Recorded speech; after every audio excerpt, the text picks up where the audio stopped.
Good morning, everybody. How is everyone's day so far? Hello, hello. Let's go. Undeafen. Hi, everybody. Oh. Hello. I finished that. Hi. Oh. Sorry. Not me trying to make snacks in between. You don't have time for that? What are you talking about? I'm making cheese and crackers. I just gotta cut the cheese. Oh, well, that's alright. That doesn't take much time. I mean, we're also Coringa getting having some girl. God damn it! Bubble did do the Trying to party get myself hat. to 1% volume, and it's really hard. Hey, Bubble, yeah. I told you I was going to wear a party hat. I didn't see it during tech check, so I was just like, "Oh, it's okay. Yeah, it didn't happen. That's that." It was a funny thought, but it didn't happen. That's because I didn't have it on. I see that now. Yeah, I didn't have it on in tech check. But yes, happy 2-year It's anniversary. even almost the right color. Almost. It's so big. I love it. It's okay, me making girl dinner right now. Yeah, I had to buy, 8 to get 1, but Well, now you got 7 spares. it's okay. I could just use it for the next 7 years. Yeah. For the next 6 anniversaries, there you go. We'll be at this a while, right? We'll see. It depends. Depends on how long Yeah, we can keep the story going. Eventually, you guys will just be like level 20 and taking on gods. It's fine. Yeah, it depends. Eventually, I'll just become a god. It's fine. Yeah, I mean, it depends, when we're all killed by the end of the episode, and then How are we gonna It'll be get over. killed? I hope we don't get killed today. That would be hilarious. Happy 2nd anniversary. Kaboom! So I heard it's actually your anniversary, it drags you all down, you all die.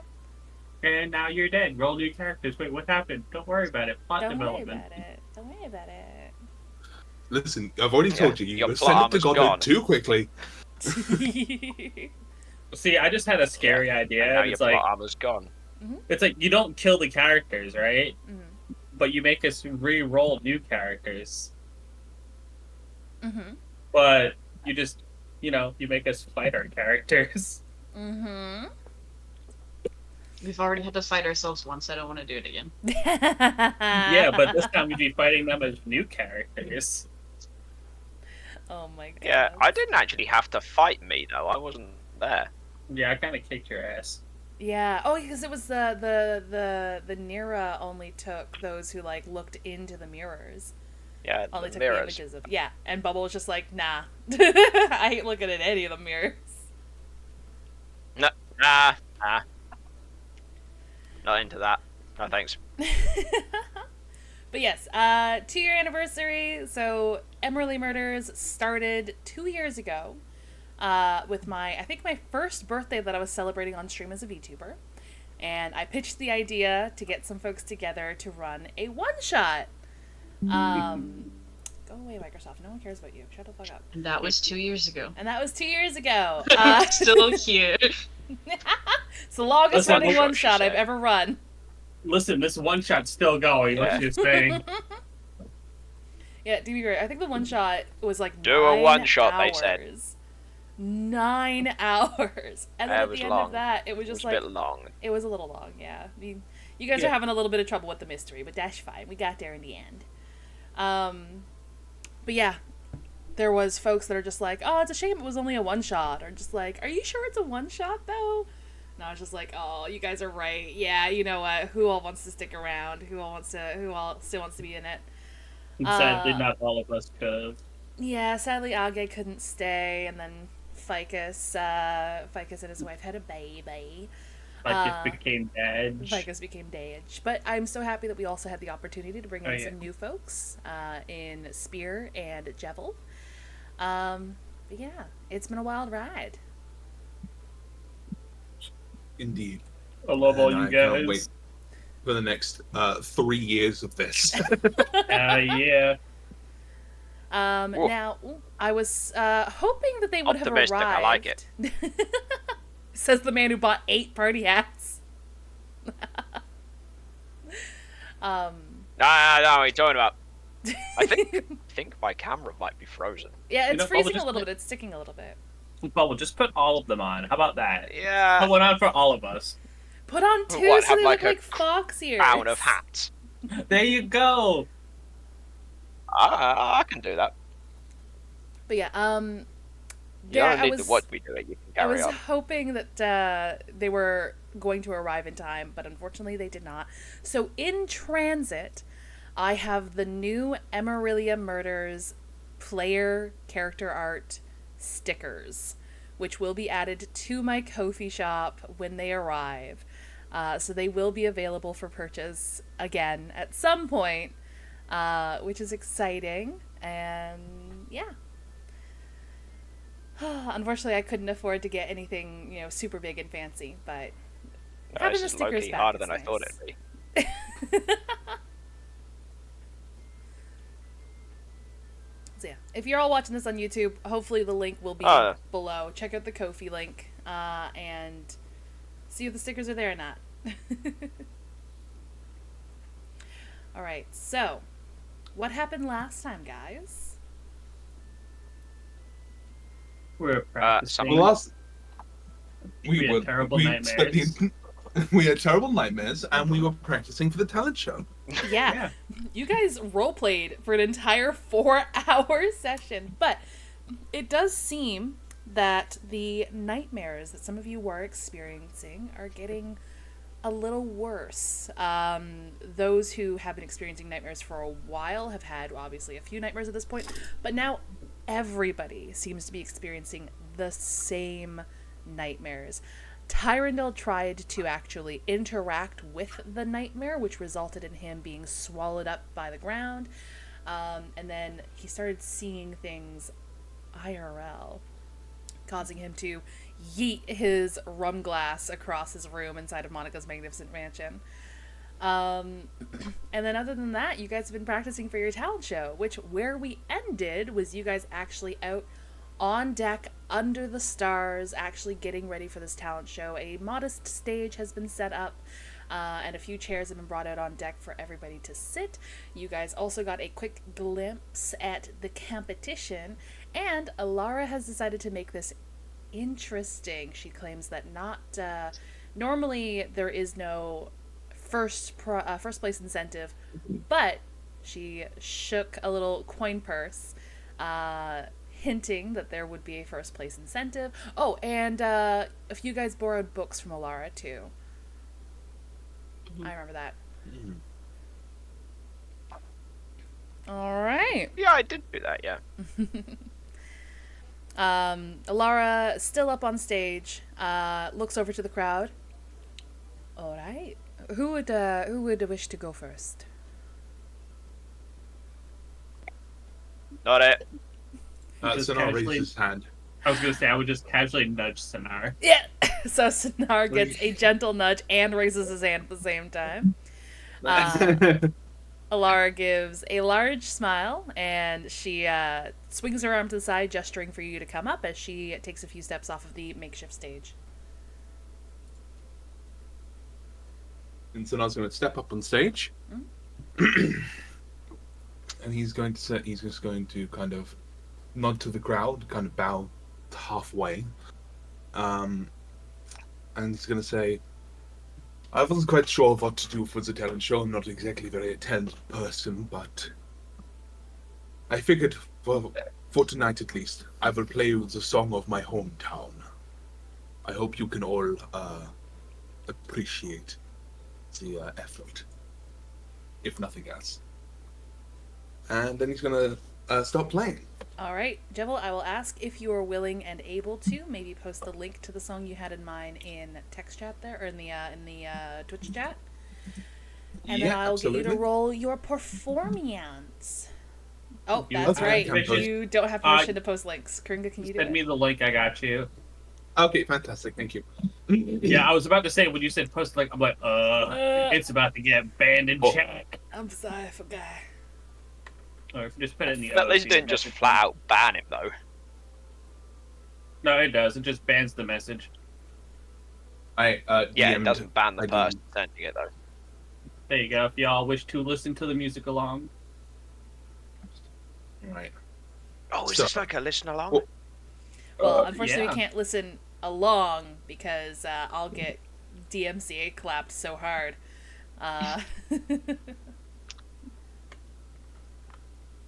Yeah, I couldn't figure I out if it don't need was. the audio. The rest of the Yeah, show. I couldn't figure out if it was DMCA. I tried. There's nothing. I'm just gonna play it safe. But yeah, those who want to listen, players as well, you guys are more than welcome to. I'm just not going to. I know what the song is, though. It's a very lovely song. I don't Alright. know the song. I feel like I'm missing out now. I can send it to you, Bubble, if you like. Yeah, post it I'll put it in the character chat. OC. Yeah. Yeah, well, I haven't got Twitch open because it seems to be I have shite internet connection. So if ever I have anything too rigorous open, and apparently Twitch counts as one of those things. Alright, and then what will you have me roll? Performance, s'il vous plaît. Okay, and I'm assuming my proficiency still comes in, yes? Yes. Yes, okay, cool. So what I'll do then is I'll do slash. You can't ban me, Lynette. Ooh, okay. Ooh, okay. No, that's not good. Hold on. Would you mind if I spent channel points on advantage? Go for it. Man, what if I can't use Cosmic Omen on that, can I?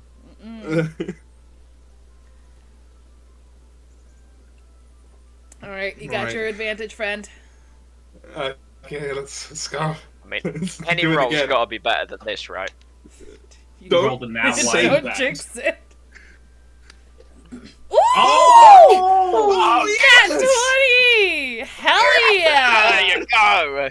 Alright, Oh my God! 30.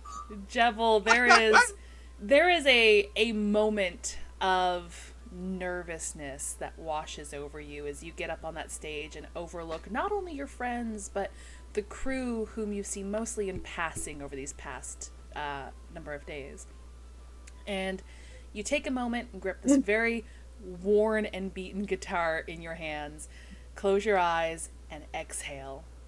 And while keeping your eyes closed, you nail the song, nail the score. It seems the help from Cleve restringing the guitar has definitely helped, and it feels almost brand new in your hands as you delight the crowd with this melody. And at the end of it, you get a number of cheers. Some folks stand up from their chairs and clap. It is met with great reception. Then I was just going to be kind of overwhelmed at the complete, utter reception great reception that it's received, and he's just going to kind of smile like ear to ear, fin to fin. And Druid calf throw a flower at him. Aww. so then I was going to take a deep bow and then hop off the stage. Wonderful. Alara comes back up and she gives a quick clap. That was so lovely, Sonar. Thank you so much for gracing us with that. And who wishes to go next? You see the smaller, very voluptuous halfling woman sort of lift her hand up as she's sort of standing on her chair. Oh, me. And she hops down and runs up to the stage. She has... Let me remember her description. 1 second. Oh, I gotta scroll all the way up in my notes. See, she's got very rosy cheeks. Not the scroll. No, not the scroll wheel. She's got very rosy cheeks, and she's just sort of wearing a little bit of a casual dress. Probably would be something seemed fancy for those who don't make a whole lot of money, but it does look very modest for those who do make a lot of money. And she has a little wand in her hand. It's very simplistic. It looks almost white, either white bark or a white ivory wand. And she stands up, clutching the wand in both of her hands, and gives a big smile. All right. Ready? And then she slowly brings her hand out with the wand, and you guys watch as a trail of almost pink glitter follows it. And as it does, you guys see these small forms start to appear on the stage behind her.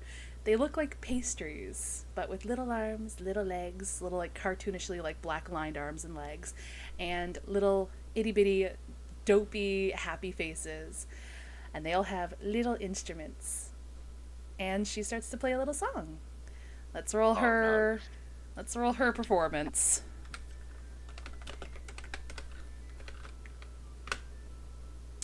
Okay.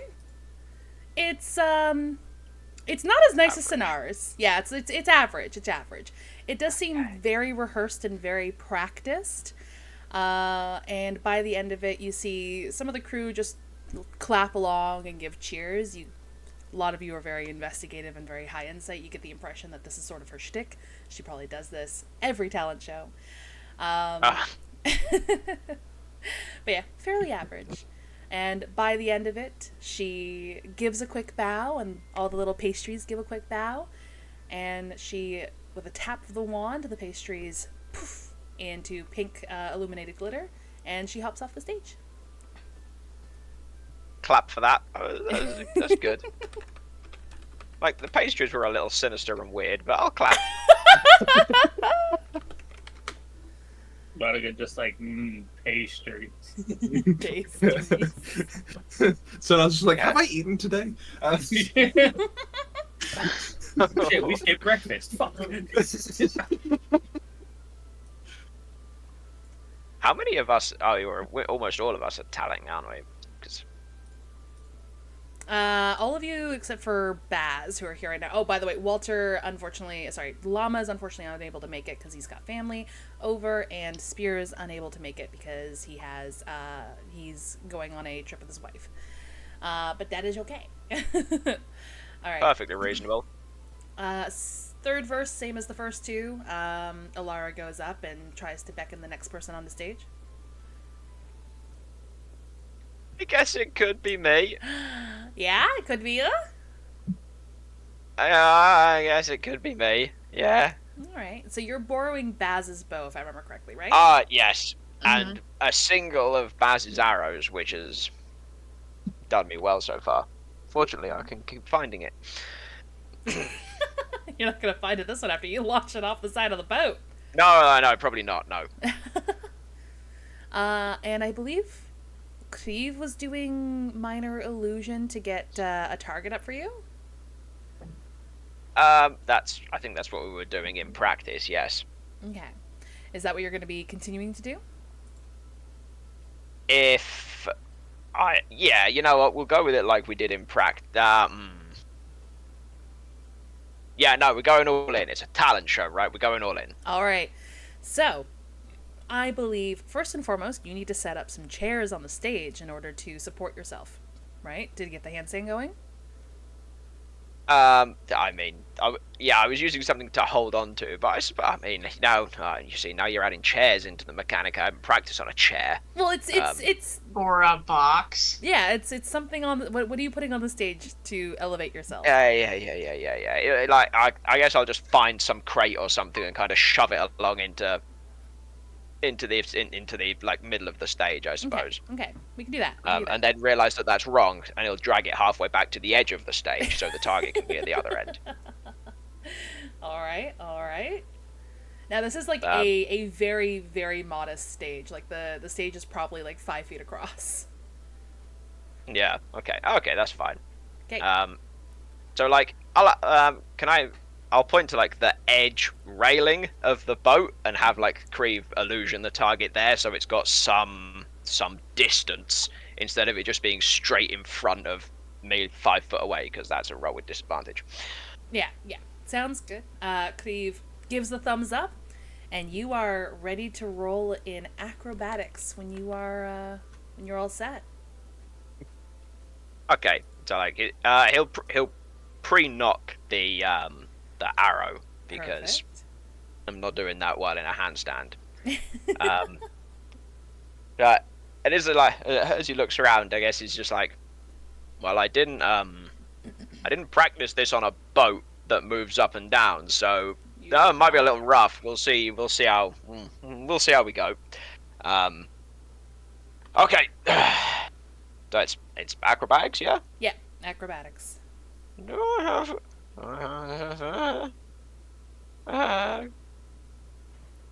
okay. Hey, Okay. hell All right, yeah! Okay. You you are a very lithe and dexterous elf. You have spent the past nearly 500 years basically honing your craft, and the added difficulty of doing it with your feet proved very little challenge over the past 2 days. And I stretch every day to maintain my flexibility. There you go. Super flexible Tyrandel Cartras cannon. Uh, yeah, you smash that center target, and there is a series of oohs and ahs as you're getting up into position, leveling off the arrow, and then, of course, letting it loose. And you see a number of people just like, oh, what? Wow. And there you go. A round of claps. And then, yeah, I think we'll just he's not a man known for his flourishes, but I think I think he'll kind of sort of roll forwards off the chair, but onto his feet instead of clumsily getting off the chair. Oh, well, see, you're gonna have to roll me another acrobatics for that. Yeah, I'll do that. I mean, because otherwise I'll just blame it on the boat and it'll be fine. Okay, you managed to do that. You managed to do that fairly well. There we go. We had tie you. feet on Thank you. display and cannon that he's very flexible. Yeah, unlike the player. Unlike the player. All right. Alara gives you a bit of a smirk and a wink as you guys cross paths. She gets back up on the stage. And she claps when she's up there. See, I told him he could do it. All right. Who would be next?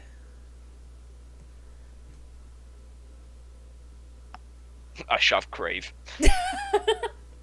Spear never got me the story. I don't know if Creeve's gonna perform tonight. Oh, I shove Monica. Someone's getting a shove. Same flavor, different person. Kringa, I see your mouth moving, but I don't hear anything. Oh no. I shove Baz. I was double checking if I could use Cosmic Omen on myself. Ah. Hold on, I'm being delivered food. Okay. Yeah, well, maybe one of the crew go. Who's that drow? There's a drow person, wasn't there? Yes, there was. Sorry, I was also just double checking if Monica could use Cosmic Omen on herself. I ran up and shoved the drow. No, I don't Well, do that. I only say that if you can see a creature, and I assume if I can see myself. I don't know. That's up to you. I I mean, see myself. can I see myself? I mean, yeah, if it says, whenever a creature you can see, within 30 feet of you, I mean, I guess it doesn't say that you can't use it on yourself. Yeah, That's this is one why I of the just things find I it, always like, struggled to triple- understand. Because sometimes it's weird. Yeah, I don't want to make mistakes. Yeah, we don't want another mistake. Do you still have levels of exhaustion? I have one. Oh, okay, so you still have, is it disadvantage on skills still? Yeah. Oh boy, I see why you're prepping your Cosmic Omen. Hey, we need that. We need those bardic inspirations today. That's okay, we've got 2 bards. Yeah. Cleve's not here. I'll get him to slap bardic inspiration on you. I'm also gonna need Creeve's help a little bit as well, because he's also summoning the dragon during the performance. True. All right. So, okay. Did you want to go up and do this now, or should I have one of the crewmates step in? Yeah, this is gonna be a lot. Are you ready? Cleve just gives a thumbs up. Yeah. I'm gonna walk onto stage, but I did, before I do this, make sure to let not only the driver no, but the one keeping watch that they have to opt out of it because of what my magic is gonna do. Yeah. So she's gonna go upstage. Like, hello everybody. It's be prepared. It's going to feel a little probably disorientating at first, but I hope you enjoy.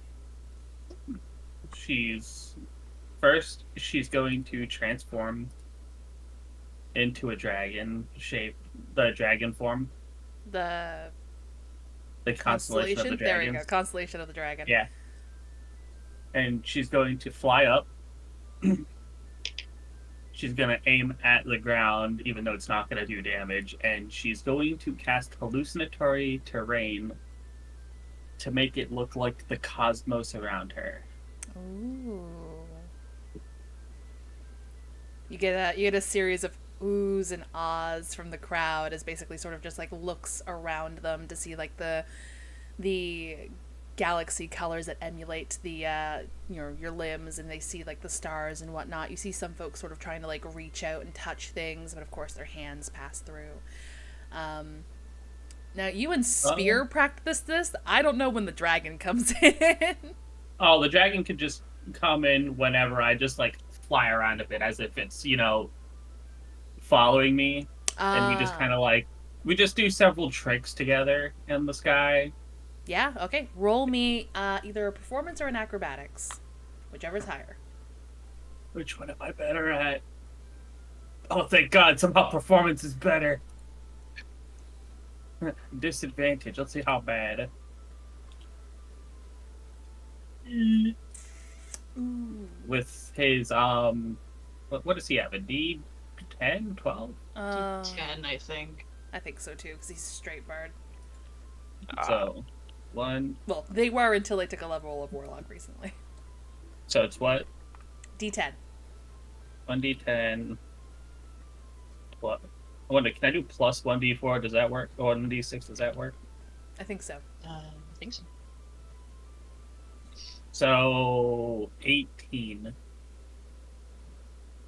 18's good. We like 18. Yeah, that's a lot better than 5. You, as you started this performance, you realized that you haven't practiced it on the deck. And whilst trying to maneuver with your wings, something you're a little unfamiliar with, throughout the air, you almost fly into one of the masts. But you manage to correct yourself, tucking your celestial wings inward, and doing a quick turn, incorporating it into the performance itself, and you manage to recover, and you watch again as the crowd is just basically mystified by this almost interpretive dance in the air. And then I'm just gonna, end by, flying over the audience and just druid crafting stars in kind of a constellation shape of the dragon I'm at above them. Oh, wow. Fancy, illusionary. See, I was trying to, take inspiration from the Desmond? Midnight Ballad. Yeah. I can definitely see the inspiration. We love a callback. But yes, as you land and bow, you get a number of people standing up, clapping, cheers, and how do you dispel your illusionary terrain?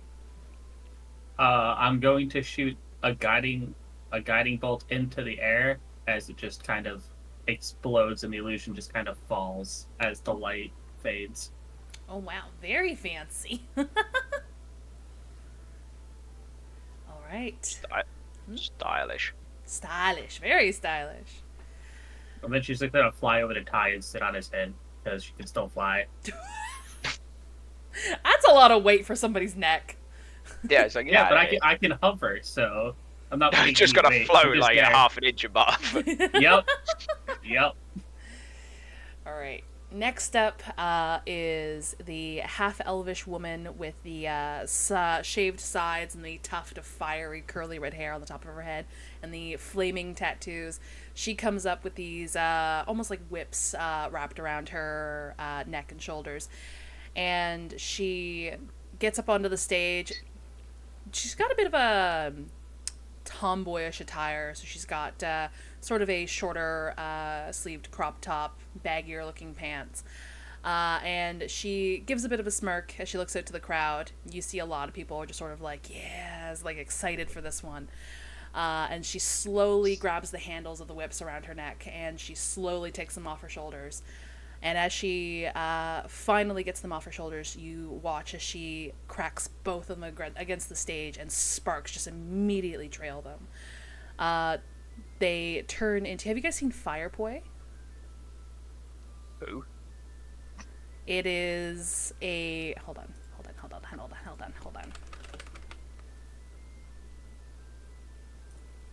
There we go. I posted a note of character chat. Oh,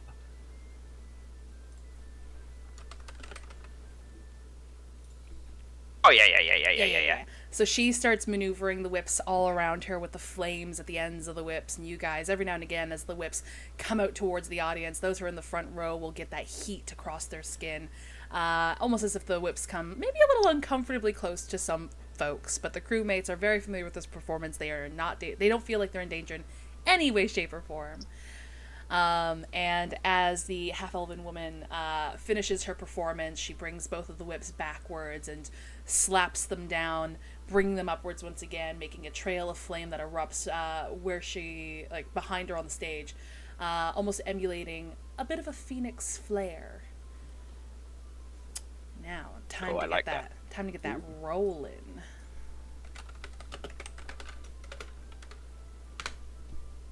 Okay, not bad. Why are all these people so talented? Here we go. Again, cheers. The crowd, some folks in the crowd stand up. You get some people, clapping and loudly, like, wooing and things like that.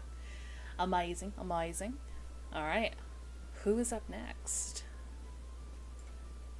Well, we had two of you guys go in a row. We'll have two of our guys go in a row. You guys see the half-orc male come up with a number of ropes sort of like resting across his shoulders and hanging in front of him. And he goes up, and you can tell he's a little enthusiastic about ropes and knot tying. And you see him quickly, he'll grab a length of rope from the bundle over the back of his neck, and he'll quickly, immediately just start tying very intricate knots, and he'll, present them forward, both of his very large half-orcish mitts, and he'll smile, and he'll be like, and this one's a butterfly knot, and then he'll put that to the side, and he'll grab the next one, and just, like, quickly again, almost lightning speed, tying these very intricate knots. Get him to roll a performance.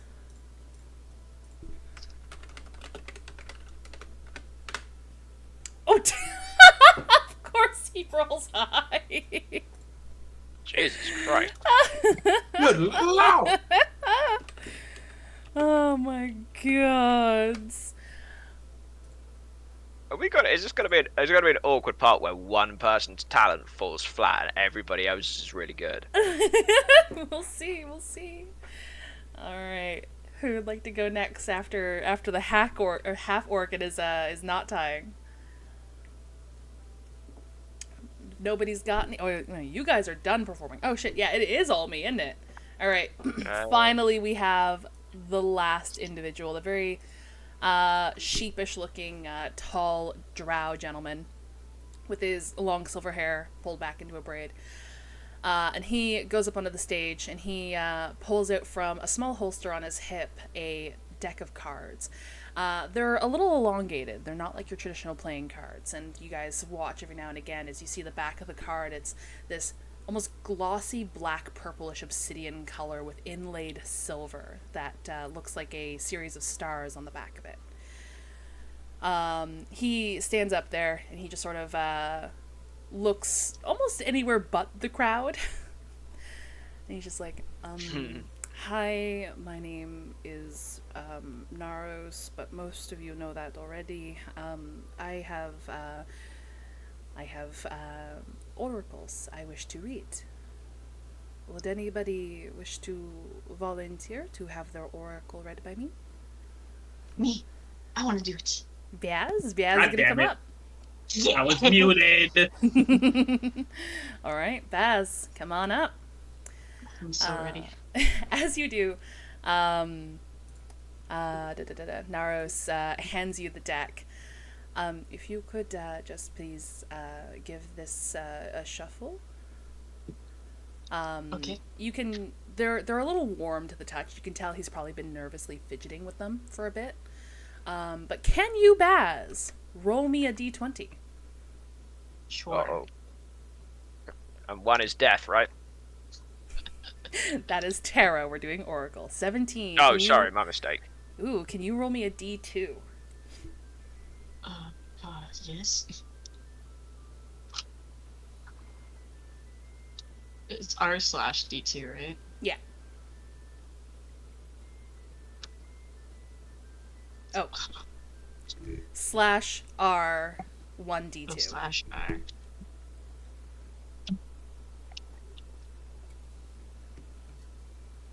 What? Okay.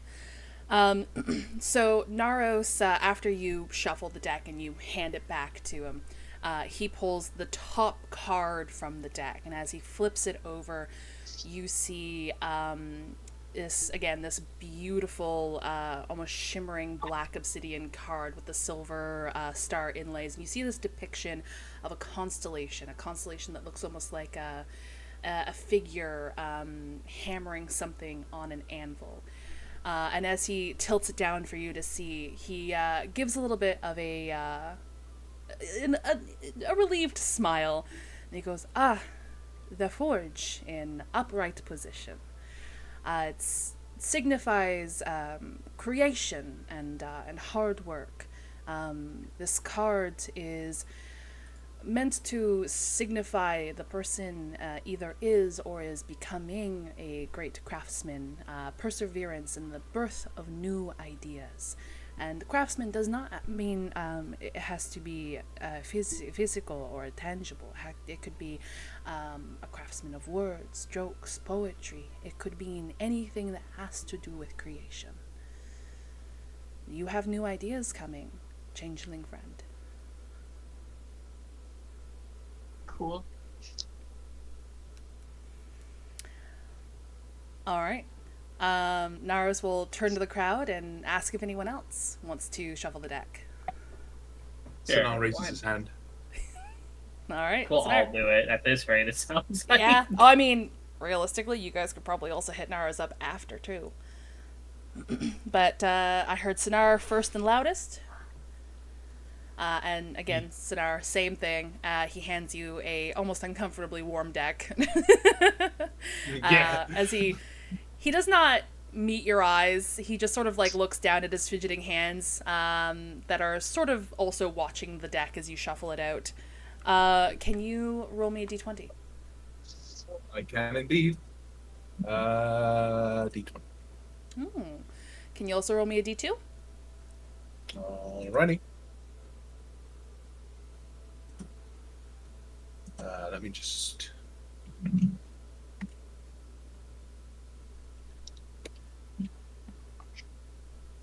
Ooh.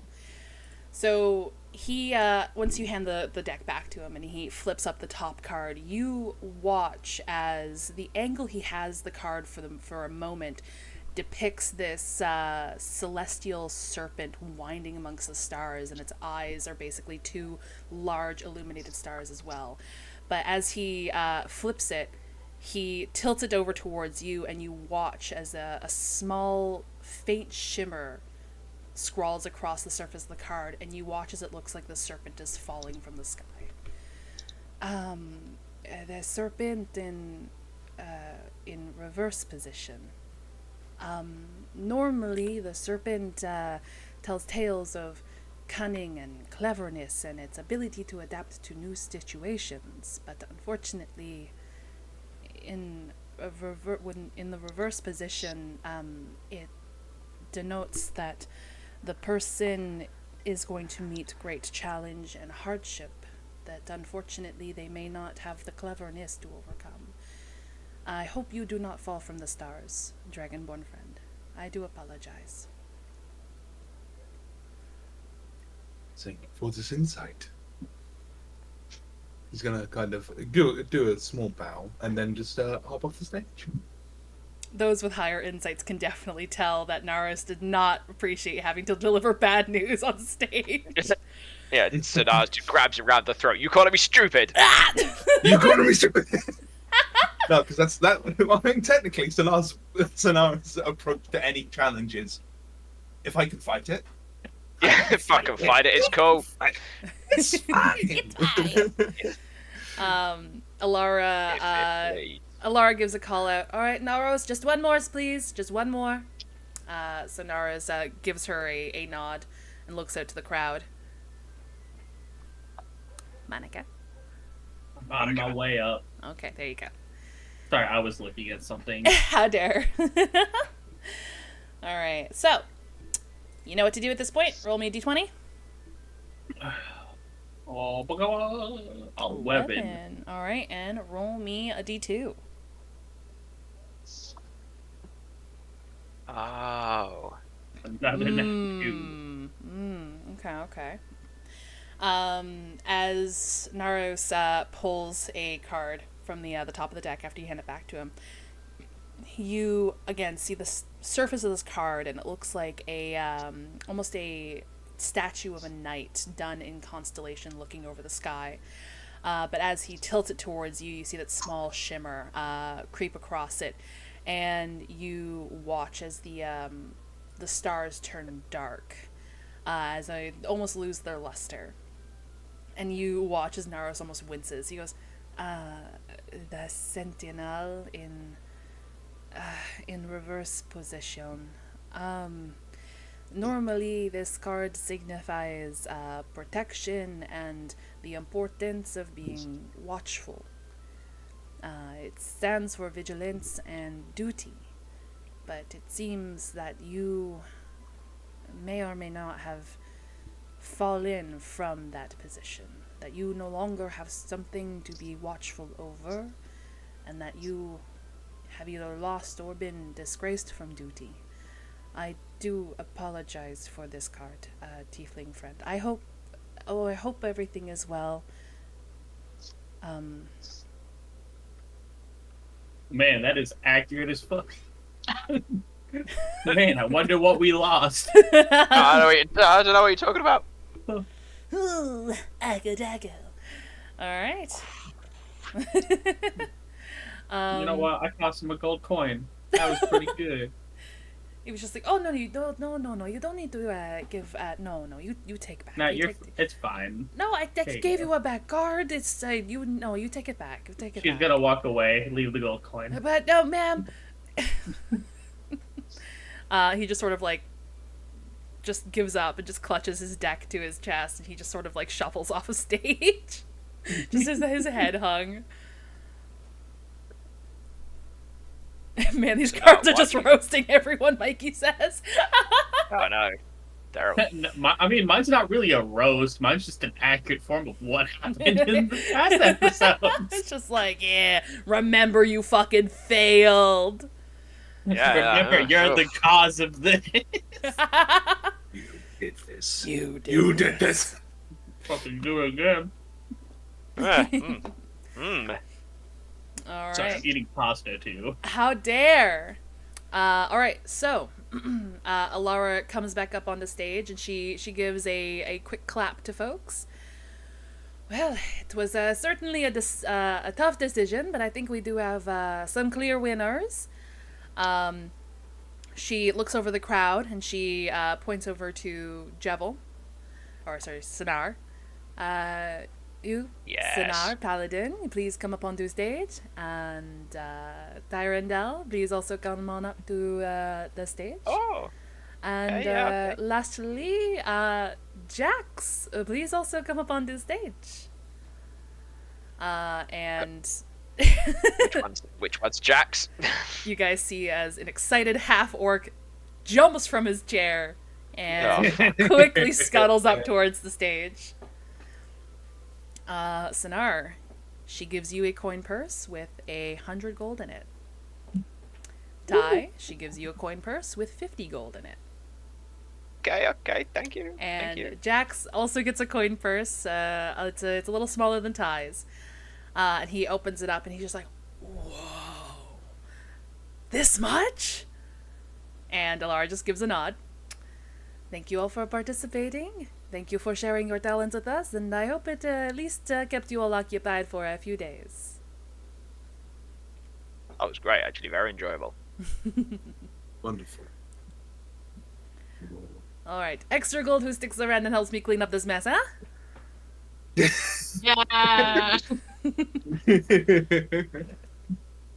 Alright. So I will stick around and help clean up. Perfect. But not for extra gold, just Just to help, clean, just just to to help out. Yeah. Good old Sinar. Alright. You guys, while you're cleaning up, please feel free to do some RP. I had to go use the bathroom. Okie dokie. Oh, it's okay, I can fuck about with this hat a bit more. Yeah? It's in the wrong place. It's stressing me out. One's forwards, one's backwards. It's all over the place. Alright, It's BRB. unacceptable.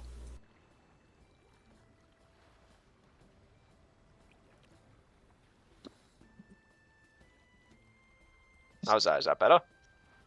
No, maybe. Is it? Ah, Who knows? I gotta wait for things to catch up now. Man, that was good though, right? That was good. It was good I thought that talent. was fun. That was very, very fun. Who'd have thought tying knots could be a talent? But I suppose when you can do it that quickly. Yeah. So I look around. That guy's not here, is he? Isn't that the orcs wandered off? He's not Get- Get thrown over the side by a giant orc. I didn't know you could play so well, Sinar. Neither did I, but apparently I can.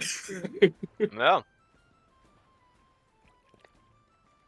where did you learn that? Was that, you said it was from your home, but Devcast?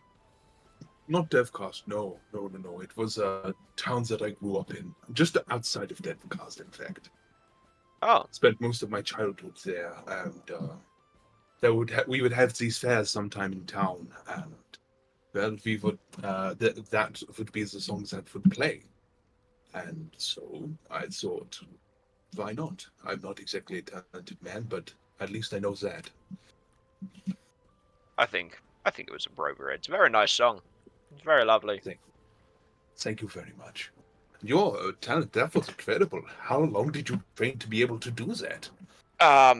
Maybe a day and a bit. What? I've never done that until Stormrider a few days ago went, you should do that. So I said yes, and then practiced for a day and a bit, but my abs, man, like my abs are hurting. I cannot imagine. Like, oof. It's I pride myself on being a reasonably acrobatic individual. However, it seems this is not a way I'm used to using these these muscles and this core strength. No, I can imagine not. No, unfortunately, I never intend to do it again, and I need to give Az this bow back at some point. But they made some weird comment about feet, and we've not spoken about it since. Peter, gross. I completely agree, but I do appreciate having them.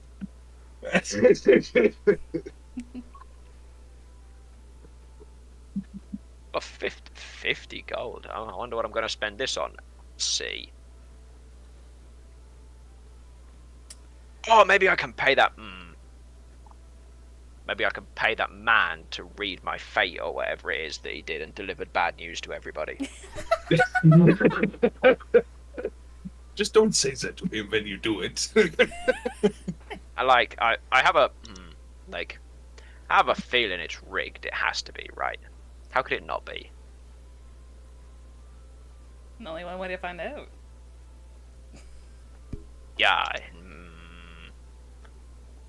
Do I want to do that to myself? He is one of the folks helping pack things away.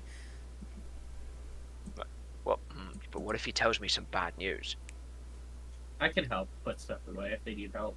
I mean, only 2 of them got bad news. I think my news is pretty great. It's I also mean, a my lie. news is. I mean, my news is just accurate. We've already dealt with that bad news. Yeah, your news was accurate, but still bad. Sonar's news, give or take, could be Savage. okay because it could be. I mean, it could be a small problem. Baz's news, blatant lie. They've never been creative in your life. That's rude. It's true. I though. mean, have you seen this arm? Pulls out the arm. They didn't make it. No, but they chose to get one. That's cool. It's cool as hell. What's wrong with you people? I've seen them creatively use their racial disguise. Yeah. You know what? I'm gonna do it. I'm gonna do it. On your guys' word, I'm going to leave my fate in the hands of a man with a deck of cards. All of a sudden, it becomes the deck of many things. And then I see him tidying up and figure I'll ambush him later instead. For sure. Baz, who is still in child form just cuz, is carrying like one chair at a time. Just like da da da da da. All right. The stage and the chairs eventually get cleaned up and put back down below deck for storage. Everyone who participates gets 5 gold. Well, that's generous. But yeah, it seems everyone is either getting ready to do night shift or getting ready to head to Monica's magnificent mansion. Ty, you see Naros being the one to make sure that the supplies and whatnot are 100% secure and locked up, and you see him with his own keyring. You assume he might be in charge of supplies and storage. Ah. Fair enough.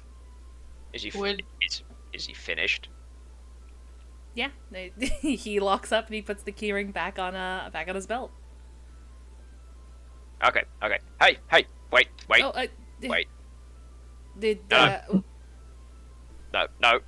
I mean no harm. I just want you to read my fates. you want the reading? Yeah. Oh, okay. You see him sort of like come down from the fight or flight response that just happened a second ago. He Relax. It's fine. It's fine. Just don't deliver me any bad news, yeah? I'm joking. I'm joking. Oh yeah, just put pressure on the poor man. This was a joke. I'm just joking. You're very bad at jokes, friend. So everyone tells me. Baz in the background, like on the floor laughing. I get this comment a lot, but I'm trying to work on it. But it's taken me 500 years, and I still haven't worked on it well. So, okay. Deliver it plainly. Oh, all right. You see him reach to the small holster on his side, and he pulls out the small box and presents the deck of cards. If you could, well, I on stage I was doing a single draw because it's the quickest, but there are other different types of draws. There's past, present, future. There's also 5-card draw. Did you want if you just wanted to be quick, we could just do a single draw. Well, have I got a better chance of getting good news if I have more cards? It's more insightful if we do more cards. Do I get a better news if I pay more money? No, that's not how it works. I don't accept money. In fact, could you? And he brandishes the gold piece that Monica gave him earlier. Could you return this to the tiefling? I'll see that it gets done. Thank you. You know what? Let's go. let's Five go cards. past. No, let's go past, present, and future. Oh, all right. Wait. Okay. Maybe that's not a good idea. I don't know if I want to know my future, and I already know my past and my present. Maybe this is a silly idea. Oh my, the standard. We'll do 5 cards. No. First choice: past, present, and future. That one. Are you sure? He's not. He's not. But if you don't do it, I'll change my mind again. So maybe we just go with this one. Okay. He goes over to a barrel on the lower deck. We can use this as an impromptu table, I guess. Here, please, can you shuffle these cards? Sure. As you're shuffling them, he sort of nervously like wrings his hands.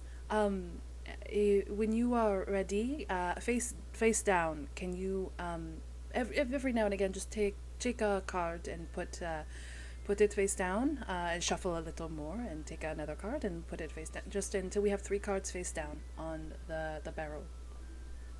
Okay.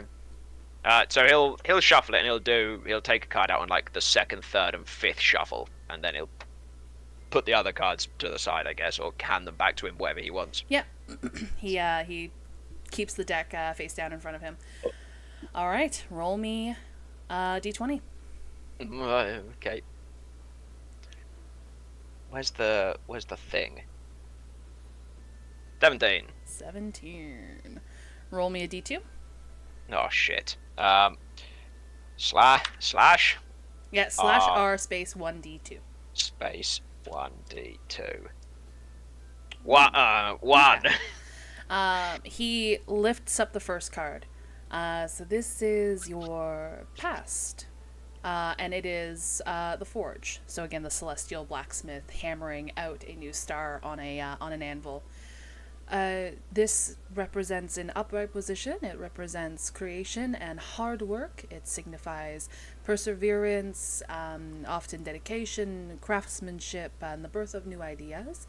It could mean a number of things to people. I don't entirely see you as a craftsman type, so it could mean dedication and dutifulness to honing your skills, or perseverance in the face of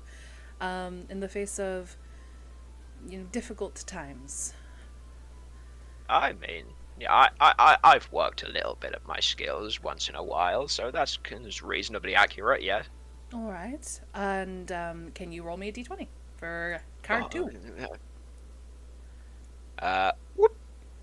18. Oh, 18. Can you roll me a d2? 2. Ooh, okay. Cue the bad news. Okay. It's your present. We are kind of in a bad time. Yeah, fair enough. You have some deep unresolved trauma that you need to process. It comes flat out with this, like, bro, go get some help. So he lifts the card upwards, and you watch as what looks like to be a series of mazes done in silver embossing, that soft shimmer creeps across the top of the card, and you watch as they lose their luster. And it looks like there is a series of mazes under the ground. The labyrinth in reverse position. This often signifies a confusion, a loss of purpose. It represents difficult challenges, and persistence is going to be needed in order to continue through your troubling times. Unfortunately, in reverse position, it often signifies that you don't see a need to change or to pursue a new quest because you don't see a reward at the end of the tunnel. You don't see a point in adapting to new challenges and new faces, or facing new troubles. You seem stuck. Hey, I don't know what you're talking about. All right. And for finally the future card, roll me a d20, Bubble. Yeah, let's have some future. 16. Oh, we're all over the high teens. Roll me a d2. 1. He flips the final card, and you see a figure holding a glowing star, surrounded almost by this galaxy aura. And you see that she's got sort of a smile on her face, and her eyes sort of half closed. Oh, the healer in upright position. It means healing and compassion. This card represents recovery, aid, and the power of kindness. It means that you've got great things coming to you, and hopefully a means to either be content with your current, and he sort of like waves his hand over the labyrinth, current situation, or it means that, if you do try, healing and soothing auras will come to you.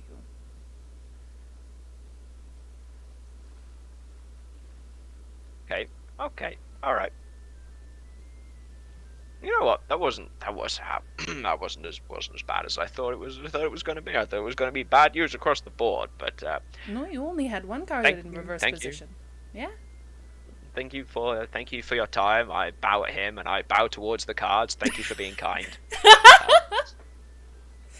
He just like picks the cards back up and he puts them back in a deck, and he just gives them a quick shuffle. He just sort of like exhales, sort of like sigh of relief.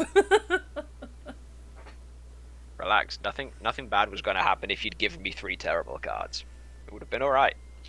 Probably. Okay. No, it would have been fine. Oh my. I was kind of like side eye over towards Baz and Sana, who was stood somewhere in the distance, to see if they were listening to what the man had said. Baz is So I was pretending too really busy hard cleaning to, up. Baz is pretending to listen. Baz is pretending to not not- to listen. Oh, not to listen. Uh-huh. Okay, cool. Right, I'm And gonna what go is- get a drink. What is Sinar doing? Sana was cleaning up, and then if everything's cleaned up, he's going to go to the bar and have a celebratory drink. Wunderbar. I'm gonna be having a drink. Sinar at the Damn bar. is right. What's right? That's just because damn the guy's right. Ty's just like having an existential crisis.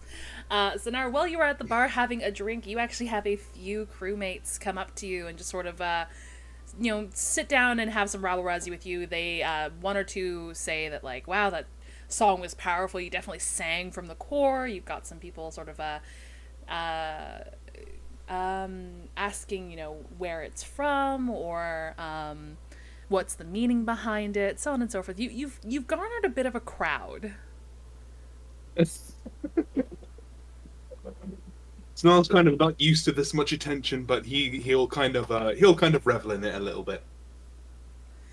Whenever your drink looks empty, the half-elf who was doing the fire poi earlier will, she hops over the bar and she just starts taking bottles and whatnot, and she starts mixing a little bit of a concoction, and she slides it down to you, or she slides it to you. I raise my drink. I raise a drink in toast to her, and then I take a sip. She just swigs it directly from the bottle.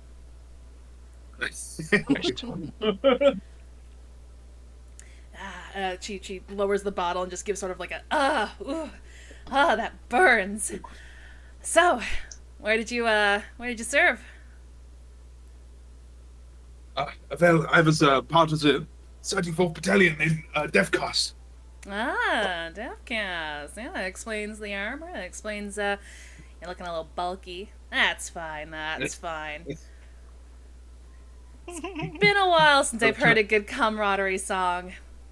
Oh, it's something deeply personal to me. I love tell. it so much. Oh no. That motorcycle in the background sounded like Motorcycle. Sorry about that. She leans forward and she tops off your glass a little bit more. I used to be a rune knight in Kelpsa. Oh, Kelpsa. Mm-hmm. What was that like? Stressful. Stressful. He basically just... I mean, don't tell anybody. I don't think you're going to, but I basically just left my armor in the barracks one day and hopped the first boat I could. Ah, and you've been here ever since? Mm-hmm. Haven't set foot back on the port.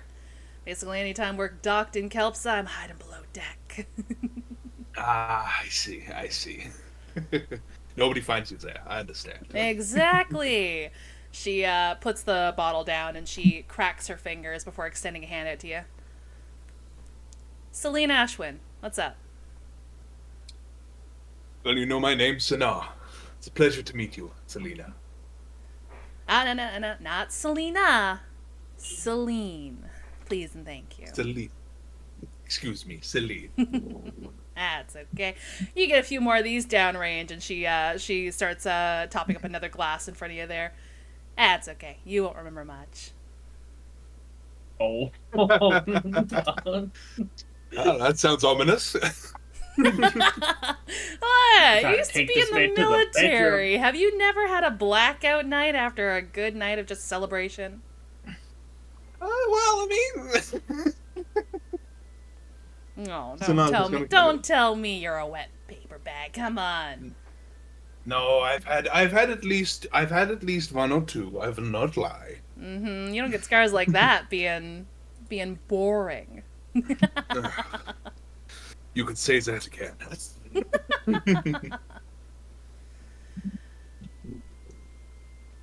All right. She is just Yeah, going he's- to be curious and ask you about your scars and things like that. He'll answer in all honesty because he's not trying to hide anything, and he's obviously also taking drinks. Is this like, is this like the?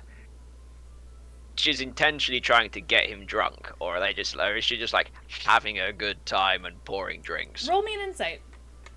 Oh, It's Jade all over again. Yeah, that's well. That was at the back of my mind. It's just like, it's fucking Jade again, isn't it? Yeah, just keep drinking. Everything will be fine. You won't remember I can't see it. anything. Oh, there it is with an I. Oh shit! Terrible. Oh, no. Time. Apparently, I Everything's don't care that much. fine. Unfortunately, you are all consumed with the results of your reading from Naros. You're probably just sort of sitting there staring off into the middle distance with a glass in hand, trying to process everything. Yeah, fair enough. Sonar, can I have Sonar do an insight at disadvantage? Because Yes. he's had a bit to drink already. Yes. Basically, anytime Celine notices your glass is empty, she will pour you and her another glass. She's keeping you as her pace. Yes, absolutely. All right. He's keeping you as something later. Oh my god, guys. okay. Hey, disadvantage. That ain't bad. Hey. You see a sister in arms. You see somebody who's probably had a similar tough military life, and she sees a companion in you. She is not trying to get you in bed. Okay, thank God. It's been a while. It's been a while since she had somebody to swap, knew somebody new to swap war stories with, and she's looking for fun. No, absolutely. She's looking for fun. She's not looking for fun. Ah, right. Yeah, it's different. I mean, by the time you've told the same set of people the same war story for the fourth time, they tend to get annoyed by it. Exactly. She's probably been rocking with this crew for a while. Which case, Sanat will go on about every tale that he's got under his belt. Every time that he served in the military, what happened after the military, and what brought him even up to here. Damn. Jesus Christ, fucking laying it on. Jeez. Oh, So absolutely. even the story of your sister, of your wife and daughter. Yes, even the story of that. He'll probably get a little bit somber towards that part, but he's Go ahead. no, he's just telling it. He's just telling it all because he hasn't really had someone to kind of share stories with and kind of go off about this kind of thing before. So having that with this person, Celine, is a new experience that he's going to take full advantage of. Yeah, she's just sort of leaned forward on the bar, and she's just sort of like, "Fuck, man, dude, that's yikes. But like, I'm telling in a morbid way, like, I mean, I'm glad that you still have access to them. Like, so when you're done, oh, pardon me, when you're like done with like, this, like, you're gonna go and you're gonna like bring them home. Absolutely, I am. I'm going to bring them home. I'm going to reconstruct my farm, and we're going to live like nothing bad ever happened. Hey, and she brings a fist forward for a fist bump. He fist bumps. Man, oh my. How cool was the fist bump? Look, like, you see some shit as like a rune knight. Like, first and foremost, most rune knights do have magical capabilities. So like, we grew up in the institute, right? And like, even the shit in the institute too. Like, sometimes like some kids just like straight up disappear. Like, and I don't mean like temporal magic like disappearance. I mean like, they can do shit that not normal people can do. You don't mind, I swear, right? You're okay with it. You know, you're military, you're fine. So like, they do some like shit that like not everybody can do, and then like next thing you know, they disappear. Like, they're just gone. No. Yeah. What? Yeah, and you like never like fucking like hear from them again. Like, my bunkmate, like Suzanne, just boop, gone. It's really fucking weird. Like, I don't know. I've never heard from her again, and that was a number of years ago that I'm not gonna tell you. Listen, I'm half elf. So you just know. It's a few years, okay? So, but it's wild, and like, I've heard tales of like some other like of like the longer lived races too, that like just sometimes like kids just disappear, right? It's like, it's a super rare occurrence, but like the institute like totally tries to cover it up, but like not everybody really? like stays quiet about it, you know? And it's just, I kind of just like, I want to know where they went, you know? It's very, very interesting to know that just people just disappear one day. Yeah, like kids that like accidentally like explode themselves or something, like they get brought back, right? Like, it's Right. accidental, like accidental combustion, like so long as there's like a toenail or something, like you can bring them back, right? But well, that's good. it's really easy. You just gotta have like a little piece of them, right? Right. But then like these kids just like vanished, and then like you ask teachers about them, and like they just like act like the person never existed, and it's like so weird. It's like really fucking weird. That's insane. Yeah. That's insane. Like, where could they be keeping them? Oh, God knows. I encountered actually something like that whilst in Kelpstar as a small child. Oh, it was rough. Like a kid disappearing, or like a code flare? Code flare. Ooh, yeah. No, yeah. If there's nothing left of them, unfortunately, they can't be brought back.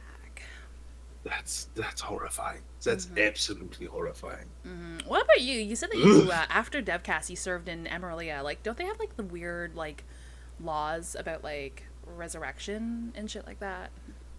Not just about resurrection. Apparently, fucking magic is taboo as well. Apparently, what? And magic is taboo as well. Oh, sorry, false taboo. Oh wow. Like, I heard like. I understand some people can be like a little skeeved about like necromancy, right? Like, oh no, I've animated your grandmother and like blah. Like, I understand some people can be skeeved about that, right? But like, bro, like literally punishing your population because you think like necromancy is like weird. Like, what if like your fucking girlfriend died of like, I don't know, like some illness or something? Like, you literally in Kelpsa, you can just like go to any like hospital and like get her brought back, you know? Or like your fucking case of the brutal murder, like in Kelpsa, you can just, you gotta file some paperwork, but like they can be brought back.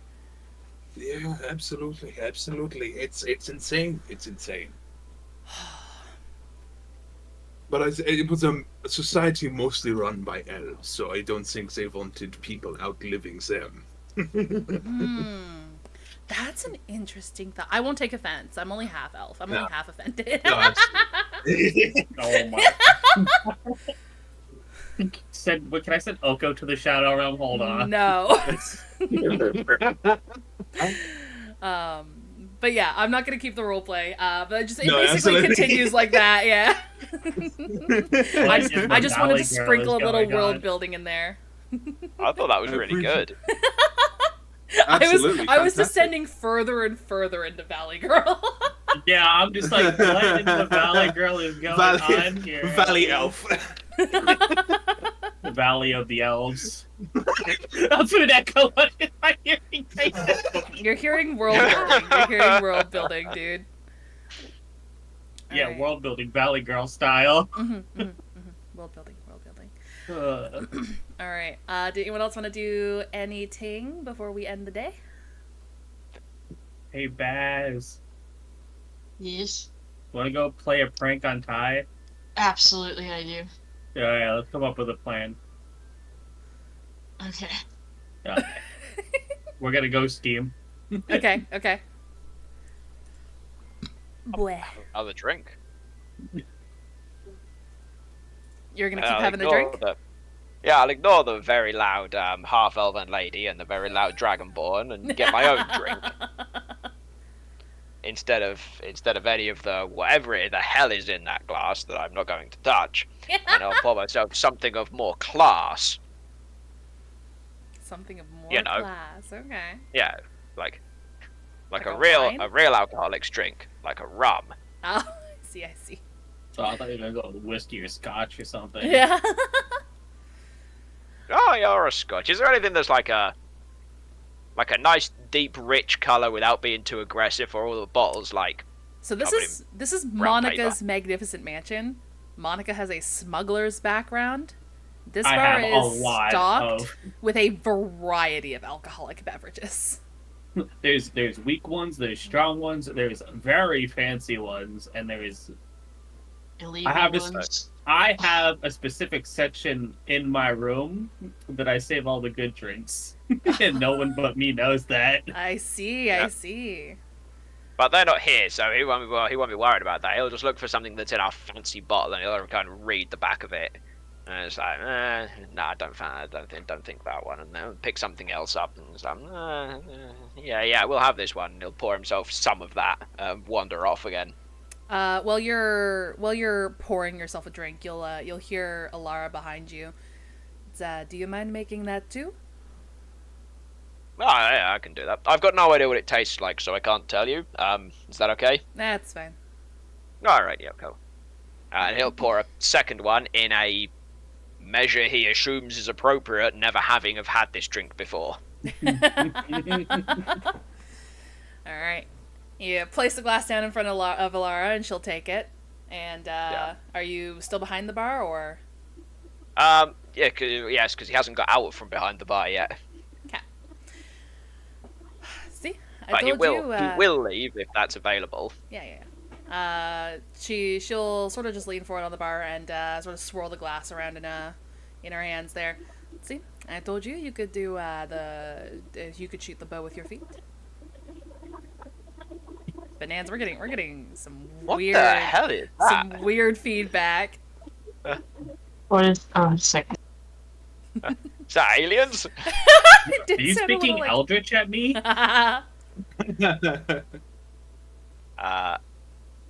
Yes. Well, I mean, like I didn't. Yeah, you know what? You were right. You were in fact correct. Not that would serve any useful purpose later on, unless maybe you're hanging on for dear life from a cliff or something, and you need to kill something below. I don't know, but it was still Yeah. very impressive. Oh, maybe when I retire, I'll take a job in the circus. When will you be retiring?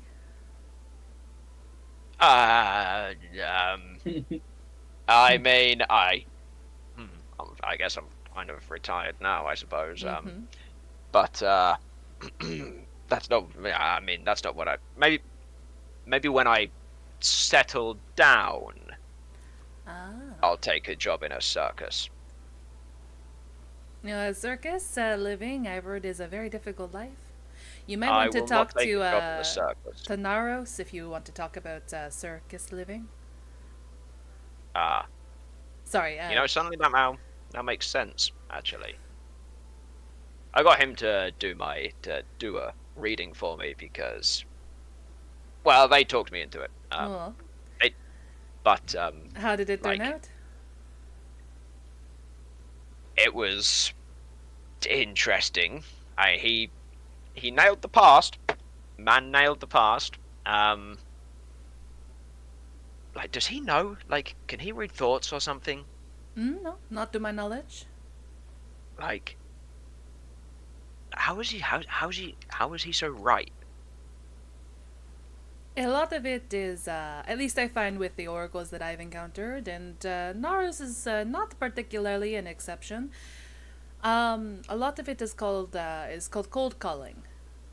You get a card that has 4 or 5 different meanings, and you basically start to formulate or extrapolate a lot more nefarious card readers will look for certain reactions. I don't think Naros is that type though, as he's not able to maintain eye contact. No, he wouldn't even look at me. But so I don't think he was doing that specifically. No. I will confess though that your name in particular has been broadcast on the Arcanocast a few times. So it's entirely possible that he just knew who you are and was able to extrapolate that information and weave something based on the cards. It's one of the reasons I don't get Naros to read my oracle anymore, because there's only so many times I can hear about my missing sister. So he could still be a charlatan. Except he didn't charge me anything, so I can't really call him a charlatan. She'll sort of like raise a brow and giving a knowing smirk as she lifts her glass to her mouth.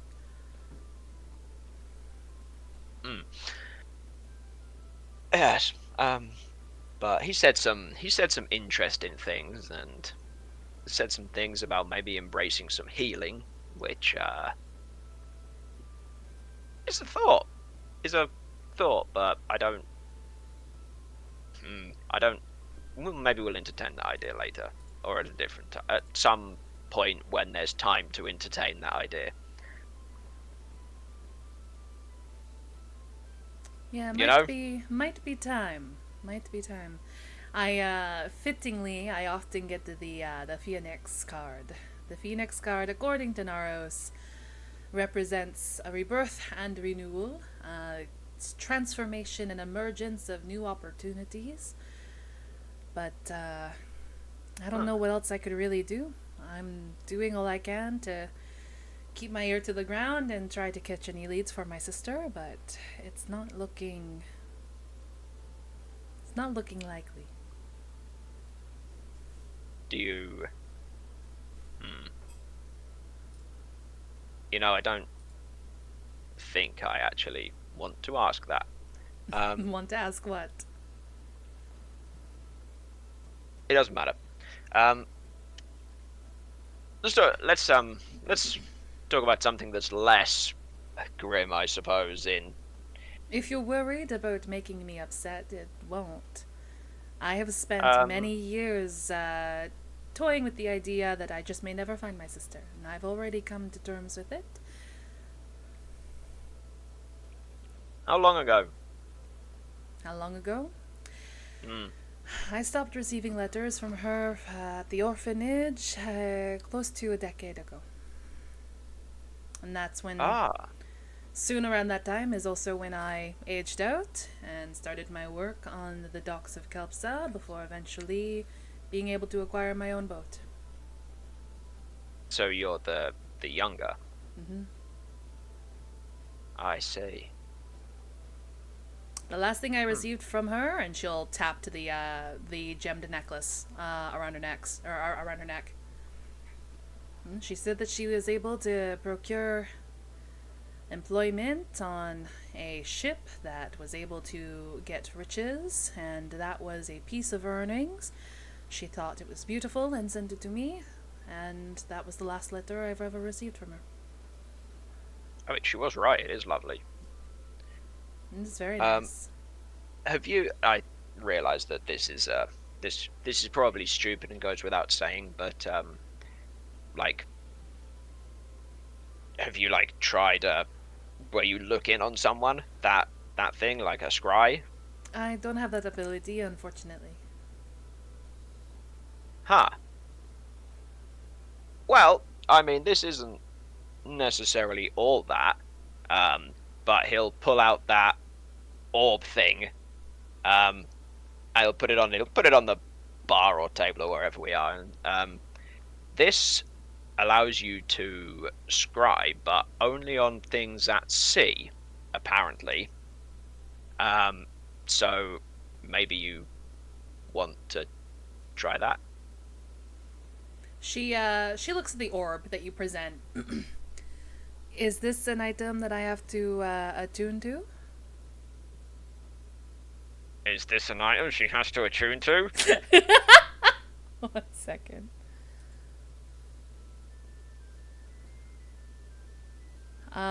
Yes, this does require attunement. Yes, it requires attunement. I believe it only takes like an hour or something, so maybe you want to try it tonight or something, or attune to it now, and in an hour have a go, and maybe see. I can't guarantee the results will be what you want, unless what you want is to just know, and sometimes that's good enough. Sometimes the knowledge would alleviate the burden. I think tonight I want to celebrate. Would you be okay if maybe I borrowed this for the night and attune to it before bed, or would you rather hold on to this until maybe tomorrow night? Well, I don't have I do have something that I want to scry on, but I feel like yours is more important. So you keep it until you're done, and then I'll do the thing I want to do afterwards. All right. Thank you. And That's all right. she'll roll it closer to herself and just sort of keep it between her arms on the bar there. Because I had this thought while I was laying in bed last night of something I want to scry on, but I also think it's a stupid idea, so I'm going to let Stormrider run the gauntlet first. Oh, okay, so that was a louder game. Got it. Yes. Because I want to see if I can scry on that thing that's interrupting my dreams. Well, my sleep. Ooh, okay. But I feel like that might also be a stupid idea, so I'm not willing to risk my life on it yet. Okay. So I'll preserve myself for another 2 weeks and try it in 2 weeks' time.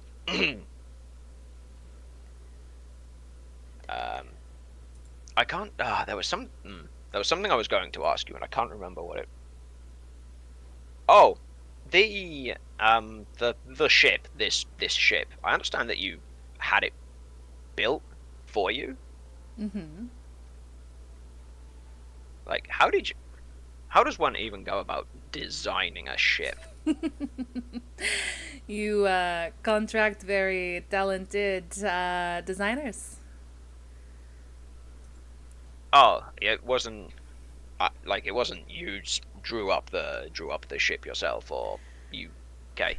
I had some I understand now. experience working on ships before I had the Phoenix Feather contracted, but unfortunately I did not have in-depth knowledge. So I did work in collaboration with Tevin and with another designer. Tevin took care of the machinery, and the other designer took care of the shape, and I took care of some of the magic, some of the ideas for some of the things that I wanted. I'm not magically inclined myself, but I basically was able to say, I want this to happen, and the brilliant minds that I paid a lot of money to were able to fashion it all together. Damn. Mine it is. Fine. A fine vessel. I hope so for the money I paid for it. I feel like I linked the name up, the Phoenix Feather, and it'll point to the hat. Like, is that actually a Phoenix Feather? Aye. Have you not heard my story yet? I haven't. I've heard rumor of said story, but I haven't heard it from you specifically. I see. Well, the ship I worked on before Oh, the ship I worked on before finding this phoenix feather. I worked for a cantankerous captain. I goes by Donovan.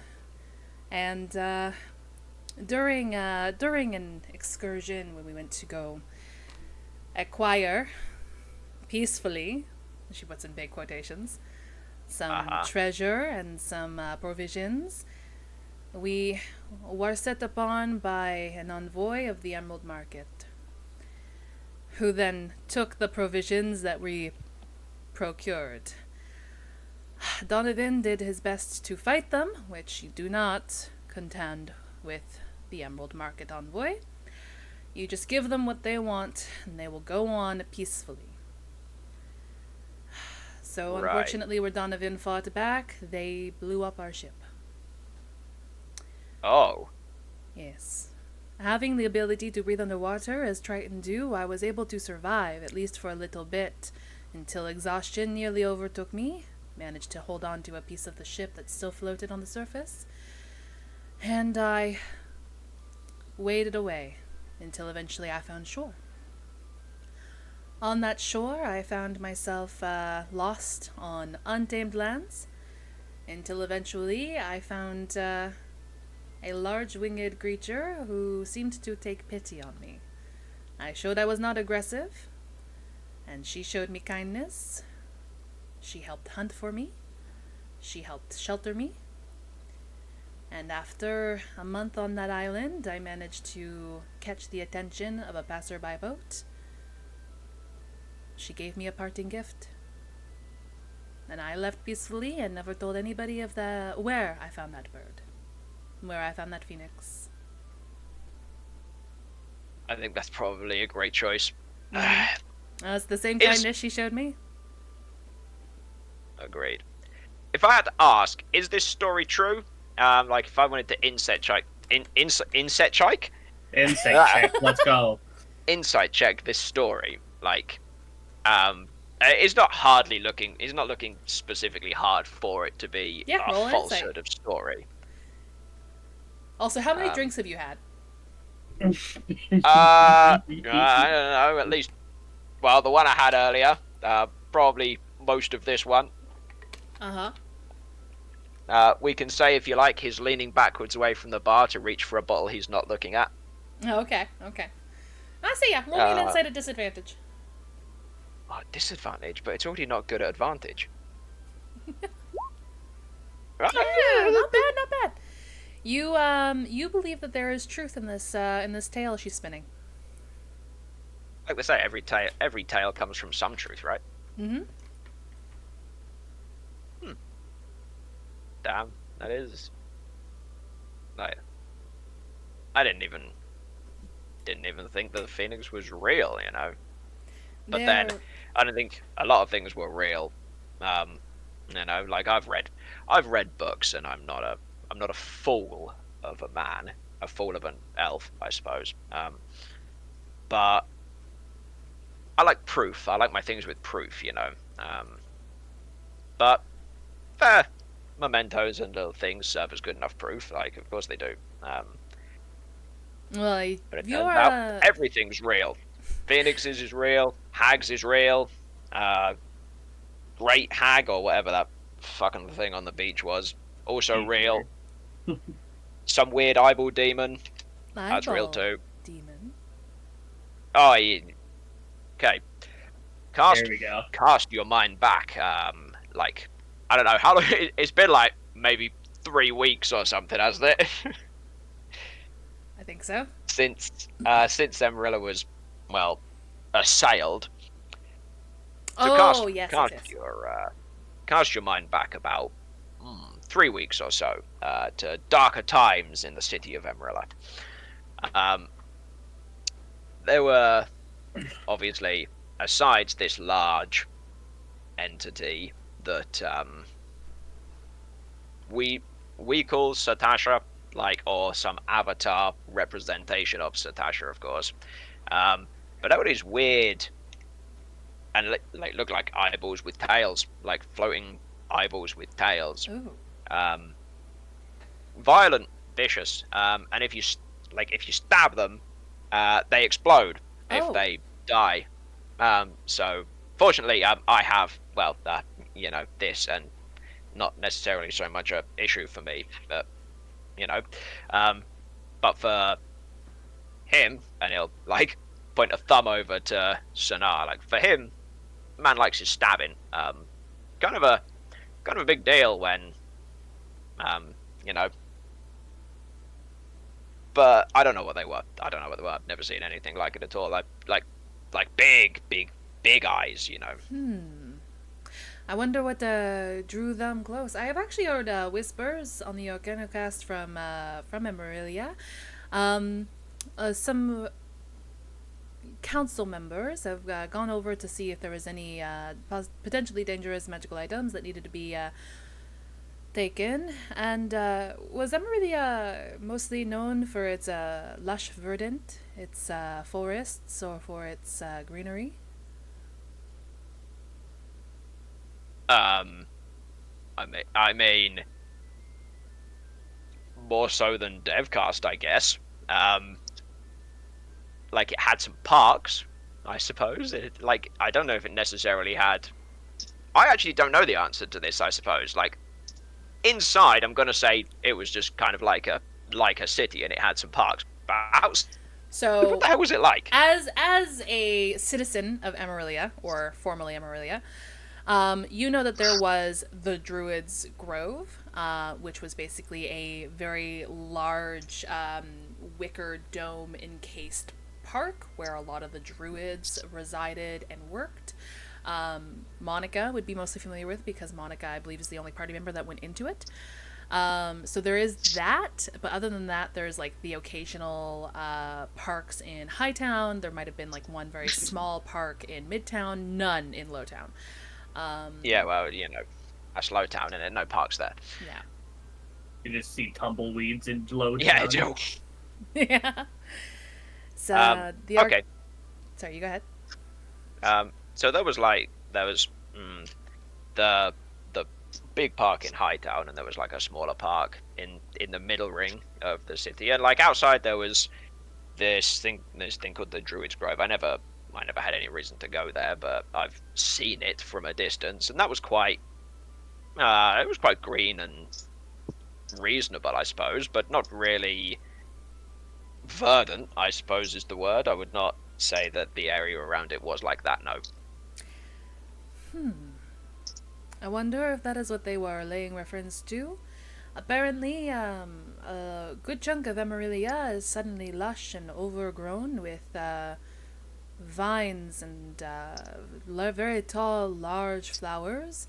And in the center of where this is all sprawling from is a very large, beautiful plant, easily a number of stories tall. Oh,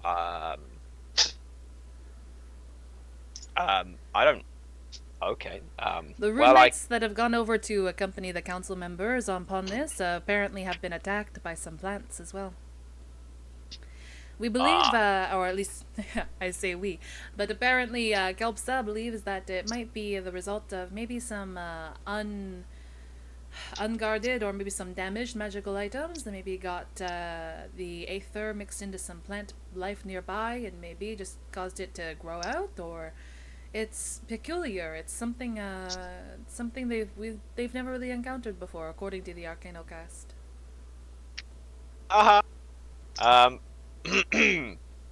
So I think immediately what he's thinking about is the magical crystals that kept whatever it was alive. Like, did we take all of those? Did we break any? no, Did we didn't take we the miss whole any? thing. So like I think as he's thinking about it, it's obvious that he's thinking about something to Storm Rider, because it's such a weird thing for it to for him to have heard, because it shouldn't be full of greenery. It should be dead like everything else. Mm-hmm. Yeah, especially considering Satasha's like presence, like literally blighted rotted the everything. land. Like it blighted the land. So I think like as he pauses for a little bit and thinks, like maybe he furrows his brow a little as he thinks about it. That's I mean, I was going to say good news, but if the plants are trying to attack people, maybe that's not good news. There were some uh, there were some magical items under the the guard's tower, but I don't think that rupturing any magical item of that tier um, would cause something like that. Although my knowledge of the arcane is limited at best. Like, I can do a few things, but it's not vast. Maybe something worth looking into once we finish up with this current quest you're all on. Maybe. Do you know anything about her? And he'll look around like to see who's close, and hopefully that the noise of Sonar talking with that lady is loud enough to block everybody The else drunker out. she gets, the louder she gets. Yeah, just like right. So like he feels fairly confident if there's no one like in immediate earshot that people aren't going to be overhearing. Like, do you know anything about catalyst crystals?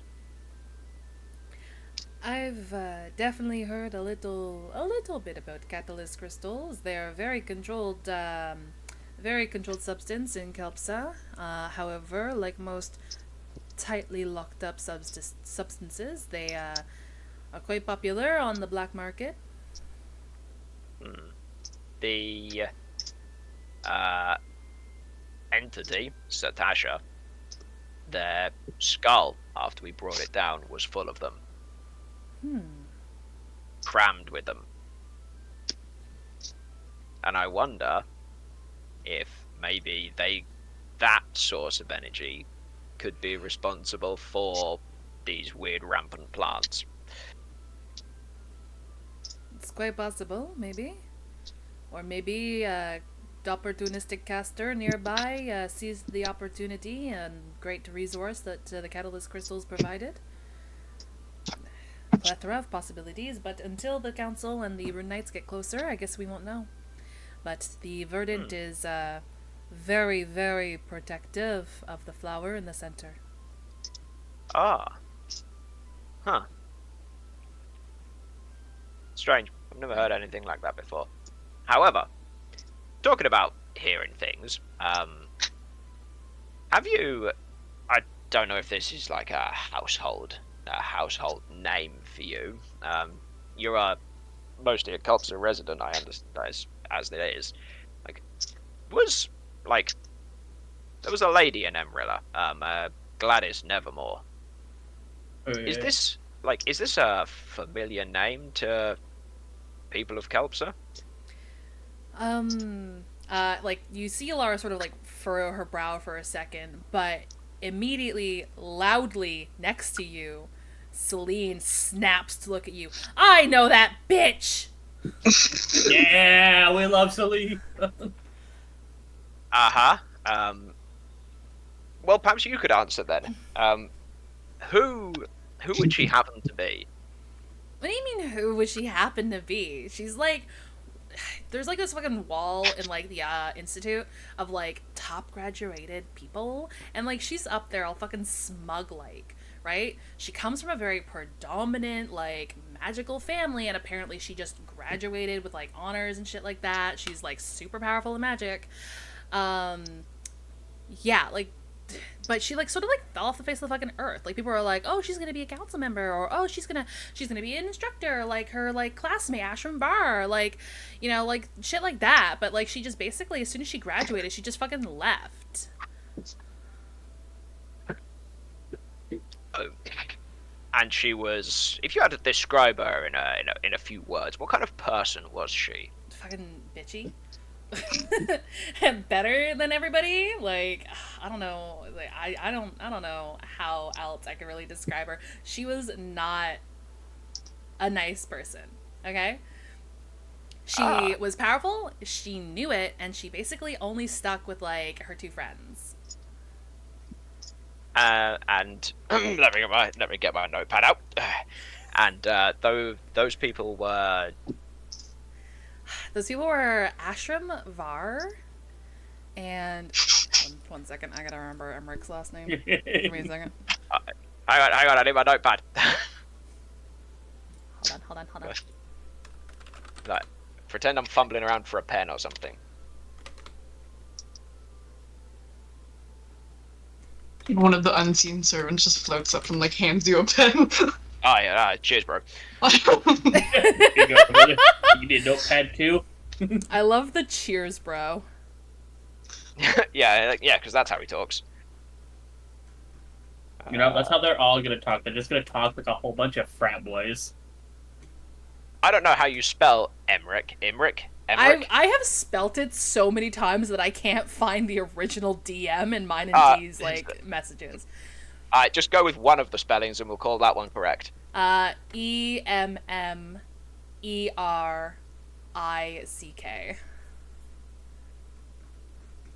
Not how I'd have spelled it, but fair enough. Well, then why did you ask me to spell it? I just wondered what you were going to spell it like. Does he have? Does this? You know what? Emmerich have It's have a fitting. last It's name? fitting that she might not know. So like, Ashram Bar and like Gladys Nevermore were like the two biggest fucking brainiacs, and then they just hung around with this fucking frat boy named Emmerich. I don't even fucking know his last name. Okay, like he was unimpressive, unassuming. Like he was genuinely failing until like Ashram and like Gladys like fucking helped him out.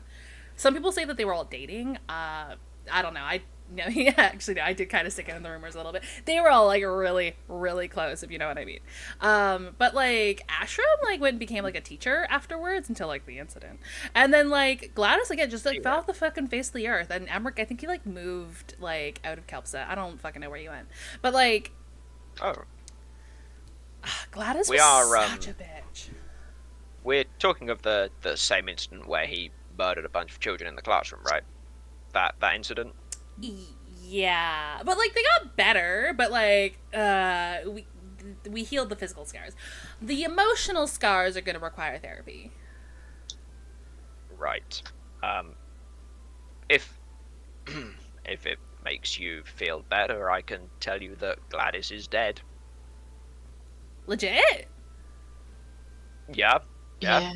100. But like 100% legit though. Like, are you sure? I was there. Oh, honey. Wait, did we kill her? Oh no. Honey, she specialized in transmutation. You're gonna have to elaborate for me. Pretend I'm a student. Well, I'm not a teacher, but like... That's okay, I'm not a student. Oh my god. Hold on. I gotta double check my notes. Oku just wants to do the Valley Golf voice. That's all this is. Yeah, I know, you know what? I love every bit of this. So, like, transmutation often is, like, you can, like, assume somebody else's, like, form and shit like that. I'm just gonna double check. I don't know magic. This girl would. So, 1 second. I need to do research in between things. So, like, Okay. have you ever, like, one of your fucking, the stone dude, I think, like, turned that, like, dragon turtle into, like, a goat, right? Remember that? So, like, Yeah, that's a yeah, spell called the polymorph, and, yeah. like, that is transmutation. So, like, Gladys specialized in transmutation, and then she had, like, a second specialization in necromancy, okay? So, like, one thing that fucking laps over with necromancy and transmutation is a spell called clone. I don't think that bitch is dead. And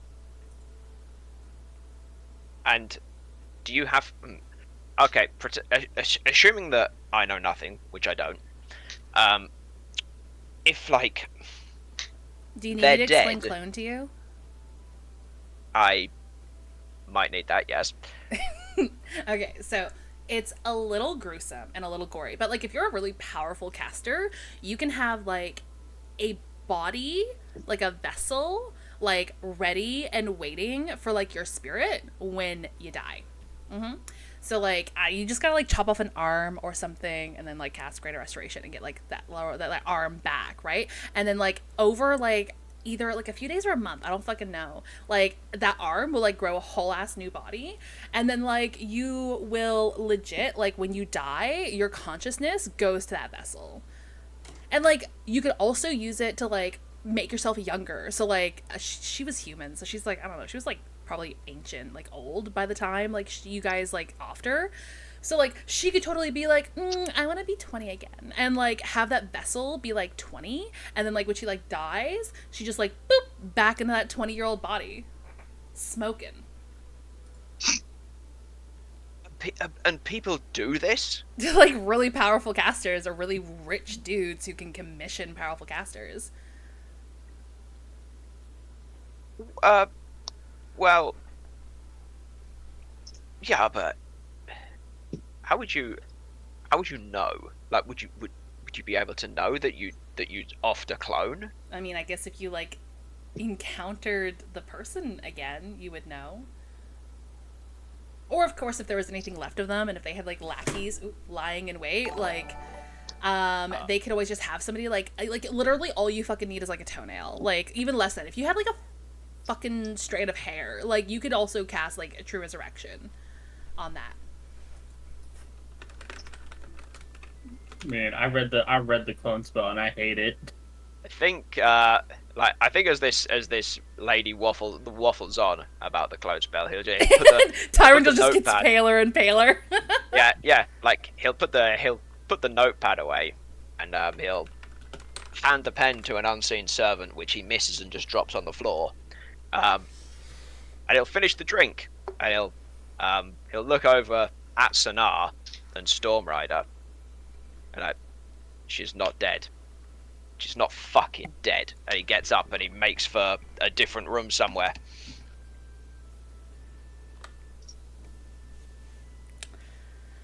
He's just gonna kind of look back to Celine. Like, I mean, it's only like a fucking theory. Like, he didn't have to be like super weird about it. Well, given what we've been through, I can understand why he's being weird about it. I should probably go to make sure that he's okay. I'll be back. Don't worry. You better be. I'm not gonna finish this bottle by myself. I actually might, but like, save me. It's man. You're on. Get I read the spell and it says you need 1 cubic inch of flesh for the clone spell. Ah. Right, Why is it so much worse when you word it like that? that's exactly what Flesh the cube. description is. Cubic Uh, inch of flesh, a good old square. I need to go to the toilet, so bully somebody else for a minute. Goodbye. No. Well, did All we right, wanna? so back to our scheme. I mean, Oh, yeah, we you can guys, have- you guys can scheme. You guys can scheme, or I can Yeah, like pull a break. we can have a break. let's- It's like I was gonna say, let's go for a break because I also need to. Yeah, need to go as well. I think it's potty break time. Okay, I'm gonna Marvelous. add an extra 5 minutes to our break, so it's currently 1:55 Eastern Standard. So let's go until 2:10 Eastern Come on. Standard. There we Come go. on, okay. That's math. Yep. All right, sounds good to me. BRB. All right, everyone, go make your bladders a little flatter. Go get your snacks, your water, your medications, whatever you need. We'll be back in about 15. BRB.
And we are back. Hey, who? What? Double's giving hello. up on us. Oh, hi. Oh, hi! You missed that whole bit. Thank God.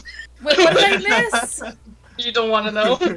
I was having a daydream. What did you say? And Jebel were going crazy. A daydream about Yeah, what? don't worry, it's fine. Oh, I don't know. I heard about stealing things and blaming it on the gods. Yeah. Yes. Back on my. But I think that's the only part I actually remember of what was said. Cranberries. Okay. All right. I love cranberry. Oh, yes. I don't mind cranberries. I think they okay. Mm-hmm. The pigeons, Jebel. The pigeons. Oh, Alright. All right. Okay. Sorry. So, is there anything else folks wanted to do, or shall we end the night? I don't want to go to the Ender. It's weird. I'm just gonna. Samel's gonna be checking in on Bubble's on time. Oh yes. That's true. So you wouldn't follow Ty off after he fucking bolted. Yeah. And I assume me and Baz are just walking to the door, just scheming like and walking giggling. Sonar's walking out, and Monica and Baz are walking in like. Yeah, you out scheming. All right. How about we talk to the schemers first, because we just had a lot of RP with Sonar and Yeah, Ty. let's do the This is true. schemers. So I'm gonna. So Baz, follow me to the kitchen. Oh, okay. So you see this spice right here? This one? Yeah. Just be careful. Don't spill it. It'll hurt a lot, regardless if you can't take it out of the mansion. Baz has like a hand on the bottom of the jar and a hand on the top, and is like holding it as far away from him as possible. What's Yeah, we're just gonna put a little bit of this in Ty's wine, okay? When he drinks, or his scotch, whatever he decides to drink. I Okay. got one of the special bottles in my room. Okay? Perfect. It's gonna be funny. So funny.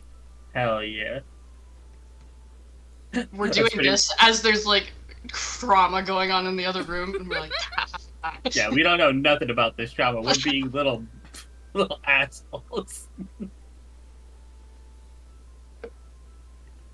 And then I assume while that's going on, they're talking and coming back at some point. all right? I guess while that's going on, Sonar follows Ty out. Yep. Yeah, I think I think it goes to, I don't know, like a not too far away corridor or something. I don't know, one of the walking areas that goes, I guess, let's call it. He goes to like a corridor that goes to where we would sleep, Yeah.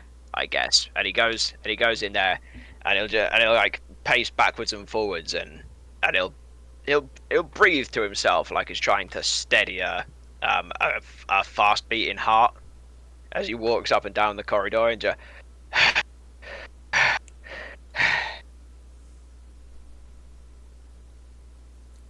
Die. like he'll turn to face you almost like in a bit of a manic state, I guess.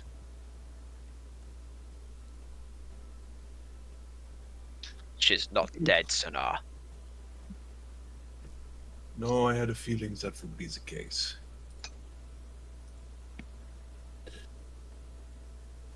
She's not dead. How do you feel about that?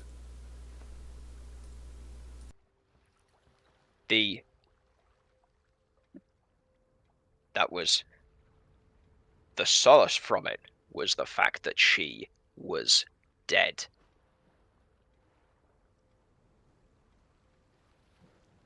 Gladys brought down everything that I could hold on to. And the only thing I could take from that is that she was dead. And I can't even have that.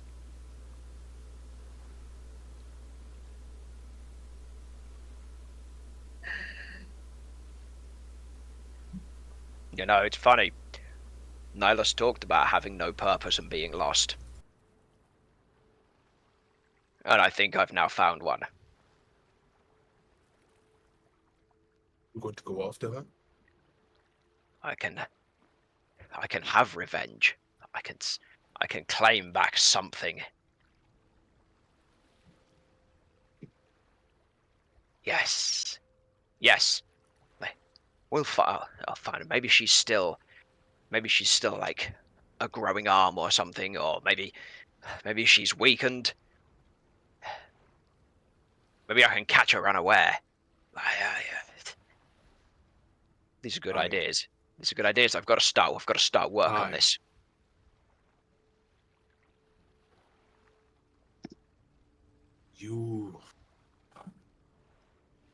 Revenge is as somebody who sought revenge before, as I'm sure you're well aware, revenge is dangerous. It could get you into situations that you are not prepared for.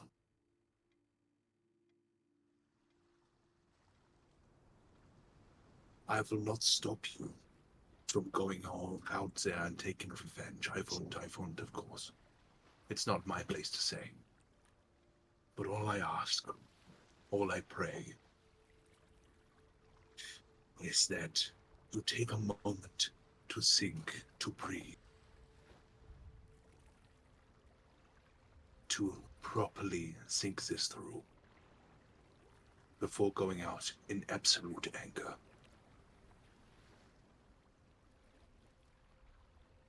But I am angry, Sanar. I'm so fucking angry, Sanar. I've been nothing but angry for weeks, and I've had nowhere to put that anger.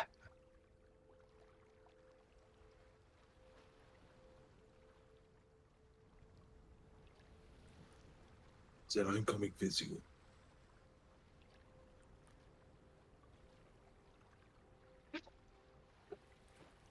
I'm not letting you take this on alone. Yes. And Yes, that's good. Sometimes, in very rare instances, you need to be pulled back from the brink. Because revenge and anger, yes, that's well and good. But sometimes the anger does not go away when you've sought it. Just for now, sleep on it, breathe, plan it accordingly. Yes. Yes. Plans. I'll make plans. I'll make plans. I've Don't you dare. I've planned before. Don't you dare leave without me. So now we're on a fucking boat. Doesn't mean you can't get off it. We're look. If you want to come, I will have you. This is great. This is fantastic. Like, your skills are great. Aye. Just breathe for a moment, please. He's going to put his hand. Sinan's going to put his hands on Fry's shoulders. We will go get revenge together for your fallen. Yes. I have work to do. I have things. I have things to plan. I need to find out how to assassinate a wizard. I'll fight. Oh, can you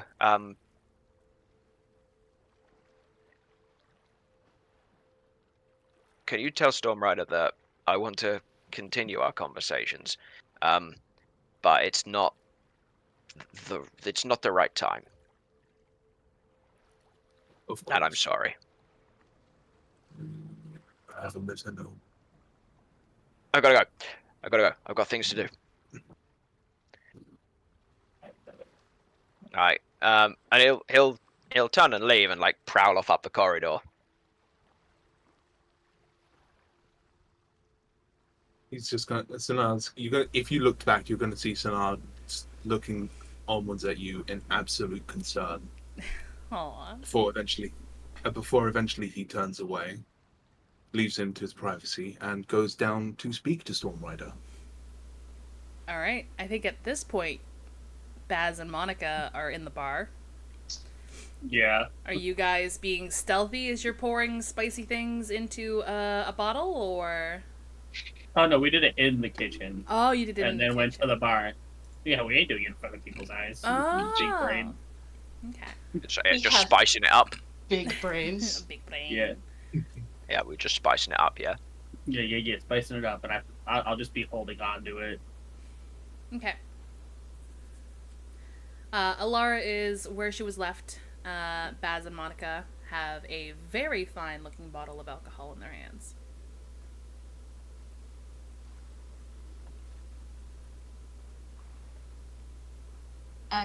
Captain, do you know what happened to Ty? Where'd Ty go? Celine had mentioned something that apparently Gladys may or may not be deceased, as Tyrandel originally thought. So he got a little bit of a wild look in his eye before ran off. Your large dragonborn paladin did go chase after him, however. Baz like drops the cup that they were holding and is like, "Fuck." You're just gonna see the color drain from Monica's face. Like, no. Meanwhile, Celine's just still behind the bar. She's like, I said it was, like, only a theory. Like, I am, like, 2 bottles deep at this point. I'm not entirely sure I can be trusted. I know that this is, like, something that, like, powerful casters, like, do. Especially if they're, like, getting too old. But, like, it's not like, common practice. It's fine. It's probably fine. She seems like the bitch who would do that if she started getting gray hairs, you know? Monica's gonna look up at her and it's like, if she's still alive, the things that she's capable of, she's the reason why Emerilla is the way it is right now. Oh, shit. I had to resurrect one of our friends because she killed them. Well, I mean, yeah, that's what resurrection's for.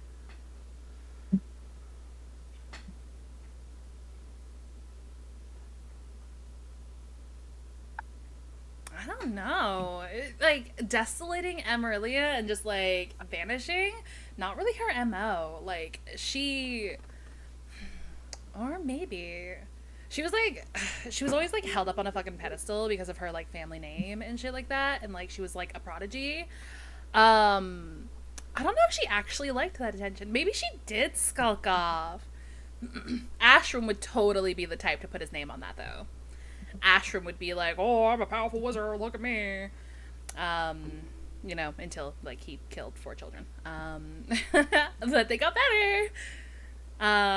Yeah. That was way too much information to process. I think we Just already have... walks away from the bar. Do I notice the orb on the table if Alara's still there? Yeah, the orb, yeah. It's still there. Were we told what the orb does? No, I don't think Ty told you guys. I think Ty told one person, but I forget who. It might have been Creve. I think Creve told Ty. Yeah, Creve identified it, and then I told Walter when I tried to use it on a thing on land, and that didn't work. Yeah. So I'm just gonna kind of ask, didn't Ty have that orb? Ty loaned it to me so I could potentially use it to see if my sister was at least in the oceans. I just need some time to attune to it and to unattune to one of my pistols. So, kind of, Would I essentially get it's like scrying magic, just underwater? I don't know if Monica would know that just by looking at I it. don't know. No, no. What she said to try to find her, I don't know. Oh, yeah, yeah, yeah. I mean, yeah, I'm not gonna make you roll for it. You could probably kind of guess that it does help find something in the water. Hmm. Does it only work in the water? I do not know. I have not had an opportunity to attune to it yet. I'm not entirely sure. But the way Tyrandel spoke of it, after I told him that I don't have the ability to scry naturally, he said I should still be able to use it so long as my sister is in the water. Hmm. I actually might be able to help, but I have to wait till the next day. Help with the scrying of my sister? Yes. Hmm. I have to attribute the magic for tomorrow, for I don't have the spell today. If that's okay, I could potentially. I don't know if you want that news or not, bad or good. If I am able to help you with the scry, I'm familiar that at least a little bit with scry, that the person who is casting the spell must be familiar with the entity, with the creature or the person. But if there is a way that we can work together in order to attempt this, then yes, I would be keenly interested. I still might hold on to this orb tonight at the very least. I have another idea for the orb. Something a little fun that maybe we all can do tomorrow, so long as what I'm hoping is in the area is in the area. Yeah, we could try to work something out. See if we can figure out a way to help you more with that. Mm-hmm. Alright. Seems interesting. Yeah, if you are willing to do that in the morning, so long as I get to keep the orb tonight, yeah, we can take care of that. Alright, and Monica, because of the whole conversation with Gladys Nevermore, uh, casually puts down the bottle, forgetting about the prank, just in front of I forget who the half elf is, Celine. Celine, and then uh, she's gonna go look for Ty. Alright. Well, Sinar is there. You could probably ask Sinar where Ty is. Sonar, do you know where Ty went? He went to his room. He's not there. And when Baz walked away, Baz was on the way to Ty's room. I guess we're both in Ty's room. Oh, then. not well. That's a way of describing it. Yeah. He's Do you have a better way to describe No, it? no, that's Yeah. that's pretty spot on if you ask me. He's gonna sit down in front of a Stone Rider. I take it this is a lot of information to digest. You could say that again for him specifically.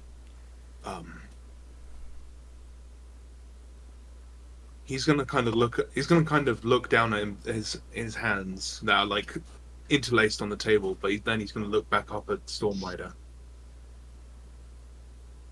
He wanted me to tell you that he would love to continue the conversations, but he's not all there. He's not. He said he's not ready to have these conversations yet, but he would like to continue them. She'll just sort of look to the side. He is going to hang himself on this rope, you know that, right? He's going to hang Right. himself on this lead. I know. And that's what I'm worried about the most. He's gonna kind of lean forward a bit. You didn't hear this from me. He kind of recounts the the reason why he's so pent up about why Ty is so pent up and hung up about. I forgot their name. Sorry. The name Gladys. Gladys? Gladys. Yes, about Gladys, and he's basically recounting the death of his mother and his sister. Mother and sister, and then tells them that he holds Gladys responsible. And he's just going to kind of sit there, letting it process for a moment.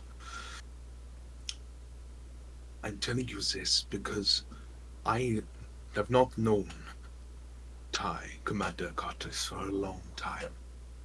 But I've known that he is not particularly the type of person to follow up on conversations if he needs to go and do something. He told me specifically to tell you that he would love to continue conversations with you. If there's anyone who could potentially reach out to him, I think it might be you. I've tried to have a conversation with him earlier about why he still wears his old uniform. He hasn't accepted that his role is done, that Emerilla is gone, and that he has done everything he can to ensure the remaining citizens are sought too. You all came to Kelpsa in order to seek safe refuge for those who remained. This is a wound that's going to keep festering. This is something he's going to keep picking at until eventually he unravels. He's not in a space to talk about it right now. No, maybe not. And unfortunately, with how long elves live, I don't think he'll be in a space to talk about it in my lifetime. Just...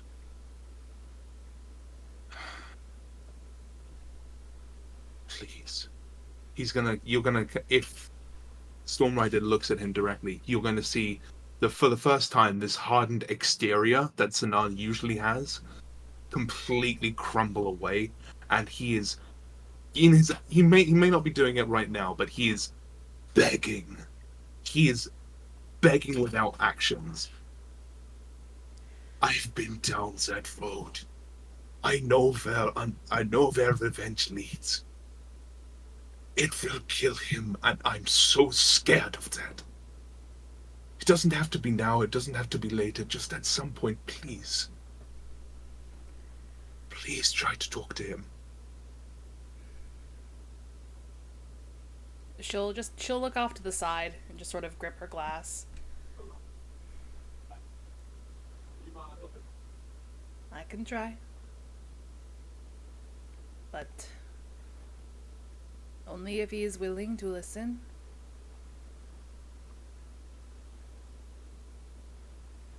I know. If he's not willing to listen, then there's no hope for him, but I think you are the only one out of all of us that might be able to break through.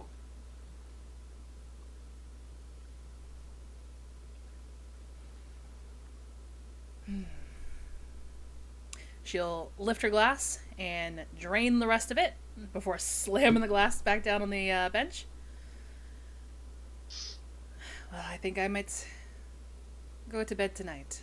It seems that the amount of friends heading to his rooms right now that he might already be getting an earful. I'm going to go gather my thoughts. Stuart, I'm sorry for putting all this on you, but... It's a captain's shoulders are broad. Thank you. She'll nod and she will take the orb with her as she leaves. So I was going to sit back, sigh heavily, go back up to the bar. Celine, you better have some more bottles, I swear to God. Oh my, like, this bottle just, like, randomly showed up on the counter. I think it's a sigh. Alright, let's go. Let's absolutely do it. I'm so excited. What spice did you all put in that bottle? Something real spicy. something akin to ghost pepper. Yes. Yes! So I didn't know acid dragons could breathe fire, but here we go. so for some reason when this glass is poured, there are things floating in it. She goes, okay. I haven't had to chew a drink in a while, but like you okay, Bubble? I saw a half It's like the mushroom thing all over again. The mushroom wine from the festival. Nice pepper wine. Yeah, it's. Carol. Alright. She pours you a glass. She pours herself a glass. She lifts her glass. Yes. Cheers. And roll me a constitution. Oh boy. I Here want we go. you guys to roll good on it so you keep drinking. Is this Constitution saving throw or? Yeah, constitution saving throw. Alrighty, let's go. Let's do it. Ooh. Oh no! Sonara, this Technically, she gets a +3.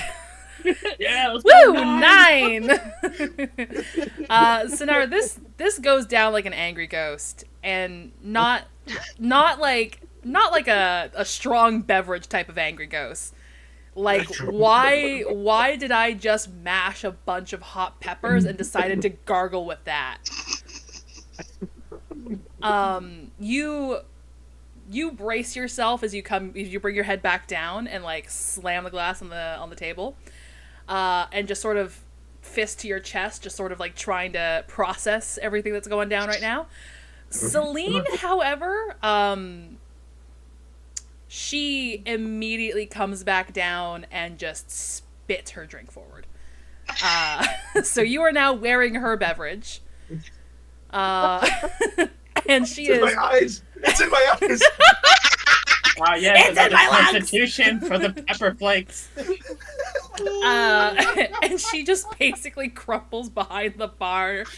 You just hear her behind the bar just, why is it spicy? Lays, it's spicy. This works so much better than we expected. This is a great prank. We did a great job. You guys aren't even around to see it. Great prank failed successfully. Alright. Baz, you were the Ryan. first to Ty's room. Sick. I'm gonna knock on the door and just quietly say, Ty?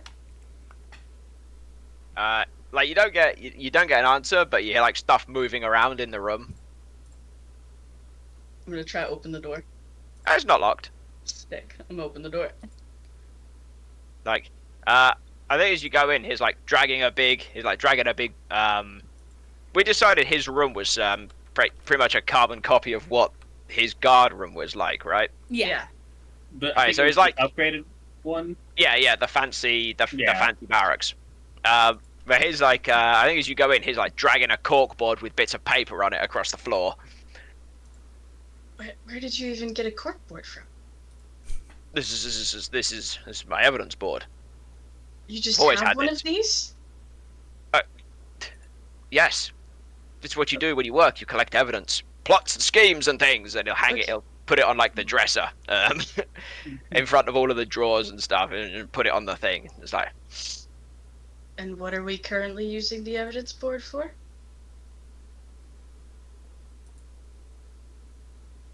I don't know if you want to be about for this. I have work I need to do. Can I help?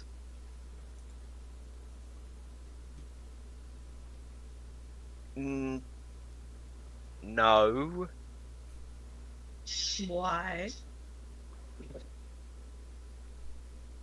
Because I'm going to work on a plan to kill Gladys and everybody she knows and everything she stands for. And as much as I would like your help, I really would, I made a promise to somebody that I would ensure no harm came to you, and I intend to keep that.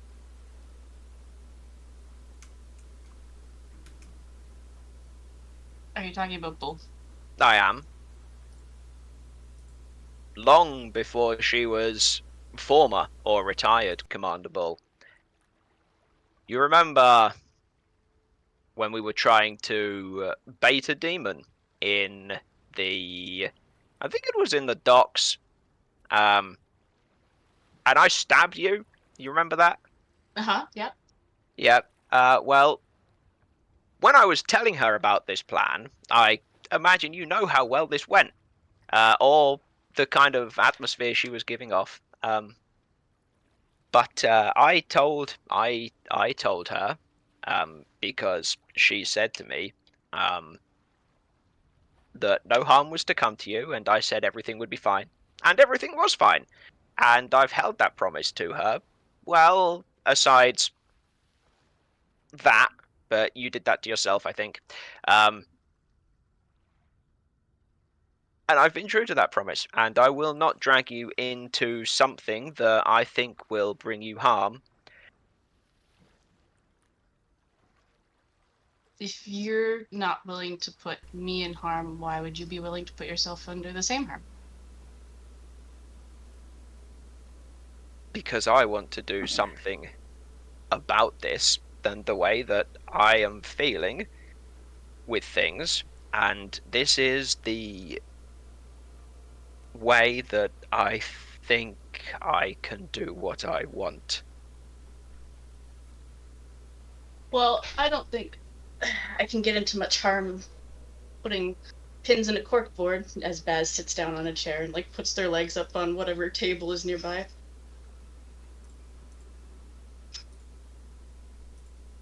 Right, then we start with this. And he'll open like a drawer, and he'll pull out pages and pages of papers of everything that has that went through with like the ivory talons and the things we found out about Gladys, and he'll start pinning them on the board. Baz will bring out some string and just start connecting dots. Yes. Now, how do we assassinate a wizard? We Well, need to first cut we them. have to find the wizard. Yes, we need to find their associates first. It's just like catching a gang leader. We find their associates, Find cut their out their hideout. support, cut out the support, take away their legs, and the rest will fall. That's how we do it. We've done The it way before. The way we've always done it. This is good. This'll work. This'll definitely work. And I think he like frantically grabs some clean paper and starts scribbling on the back, and he'll just start with the two names, Ashramvar and Imric, question mark, because we don't actually know Imric's name. And then he decides that that's rubbish, and he'll screw it up into a board, and he'll put Gladys at the top of the page, and then those two names under it. That's better. That's better. I think this is more organized. I like this more. I think at that point you're gonna hear a knock on the door, though. Another one. Go and see who it is. Baz just opens the door. Hi. Hi, Baz. I assume it's open enough where I see that board. Yeah.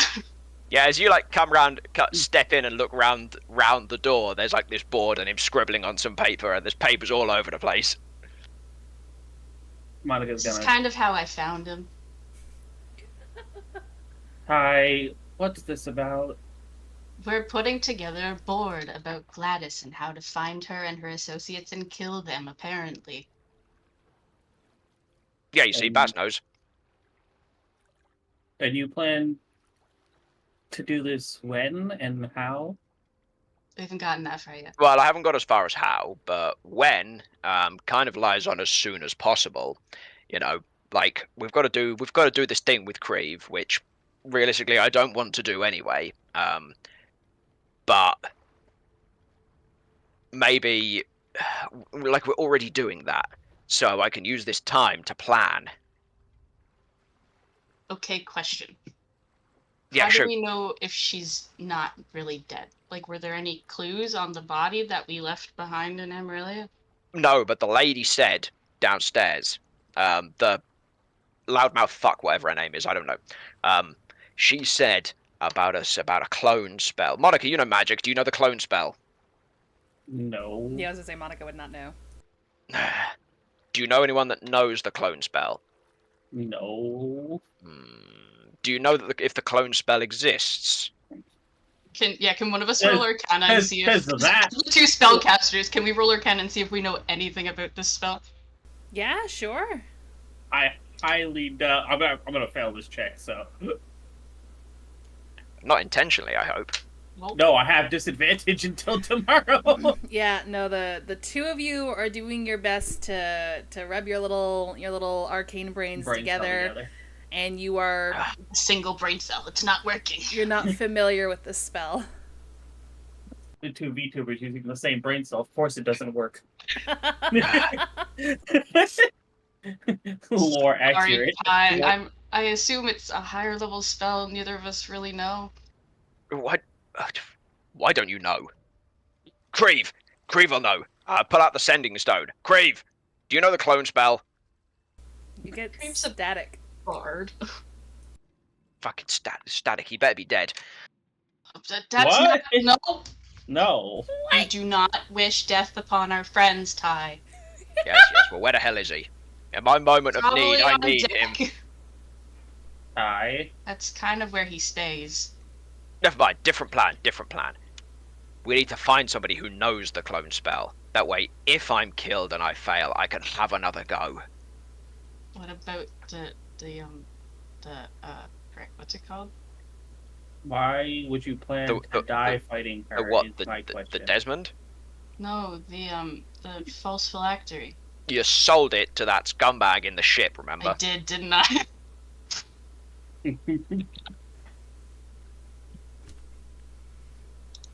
And that's probably a good thing. Although that would have been good now, I suppose. Well, I mean, Monica knows resurrection. Yeah, but Monica, Revivify. That's it. I know the lesser one. Monica ideally won't be there. Why? What do you mean I won't be there? I don't realistically want any of you there if you don't have to be there. And what are you gonna do by yourself, Ty? You've seen what she's done. She literally called rocks from the sky. She killed Walter and Bull, and I had to bring them back. I was on the verge of death myself. You chose to bring them back. And what do you think you'll do by yourself? I'll get stronger.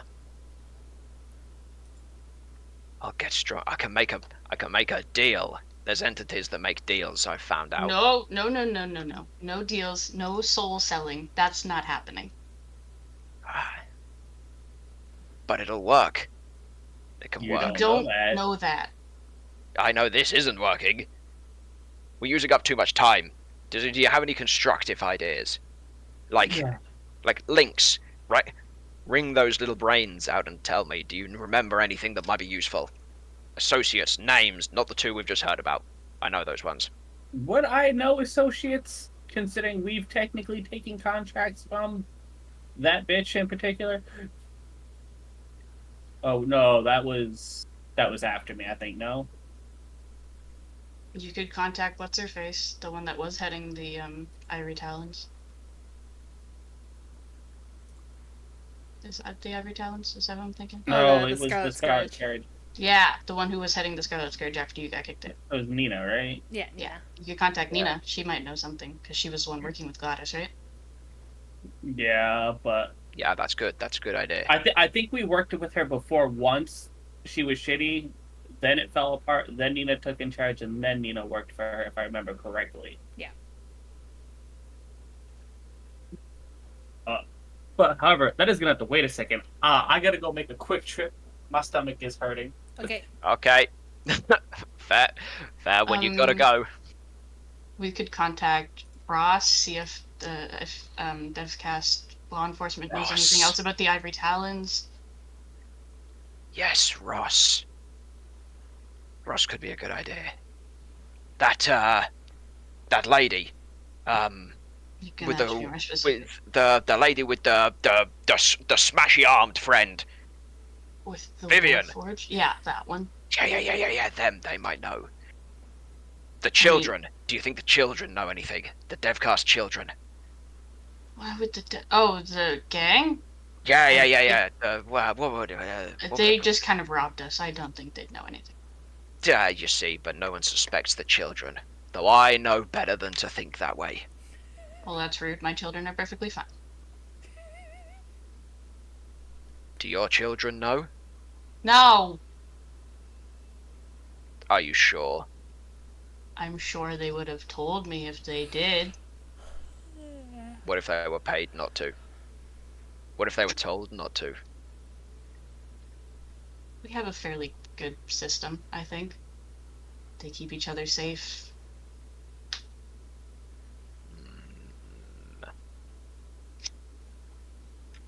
I have to think on this.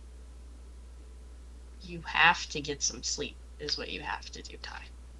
I'll get some. I need to get... We need to get strong. That's what we need. We need information and we need to be strong. We need to be ready. And I'll make sure I'm ready when the time comes.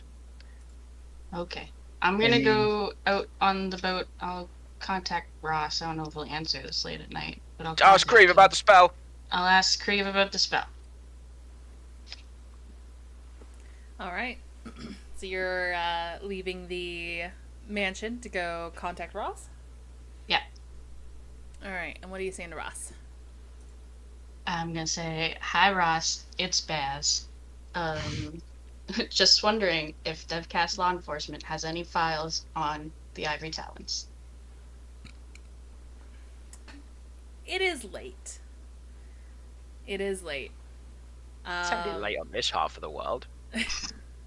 So it takes a little bit, but eventually you hear back, what? Who? Oh. How's the arm? Pretty good, thanks. The only file we have is the one started when you guys were here. There hasn't been any other investigation into it since then? We interviewed the kiddos, and it seems once the magic lady got what she wanted, she skipped town. Not exactly the news I wanted, but alright. A constant source of disappointment, kid. Sorry. It's all good, Ross. Thanks. And then I'll find Creve wherever he is on deck. Alright. Creve is on deck. Creve's sort of just, he's sitting, at the base of the mast with his, with their back leaned against it. The, lore keeper, his rapier, laid across his lap, and he's just sort of, eyes closed, lean forward like he's meditating on it. Baz's gonna, walk up and, kneel down beside him and, poke his face or something. It's very chilled marble out in the ocean, open ocean air. But Creve will slowly open his fire opal eyes and just sort of look over at you. Yes? Ty had a question about a spell, but Monica and I didn't know anything about it, and we were wondering if you did. What is the spell? Clone, I guess? Let me see. Natural one. Nope, got nothing.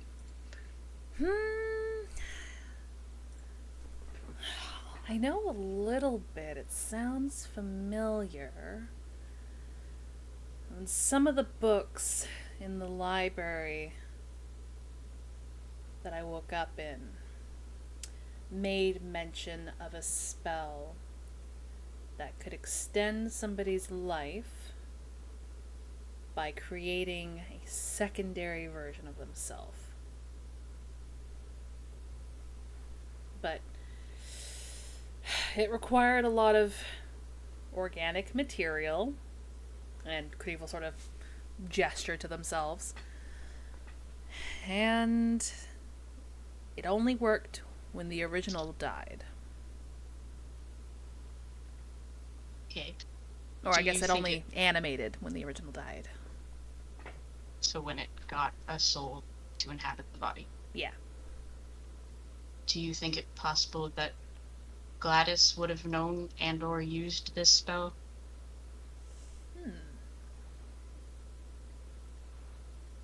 Maybe. I mean, she called rocks from the sky. She called meteors down to Earth. She seemed pretty powerful.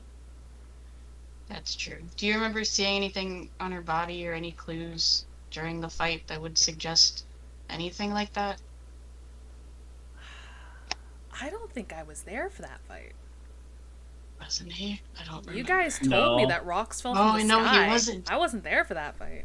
I thought he Yeah, was. he was helping the other squad. Right. Forgot about that. Oh yeah, that's what. Yeah, we did do that, didn't we? Mm-hmm. Why are you Ah. asking the question? Because someone at the bar tonight suggested that Gladys might still be alive, and Ty has gone a little insane with this information. Ugh. Yeah. Okay. Like, Like he has a cork board full of notes and strings in his bedroom. Oh, that kind of insane. Yeah.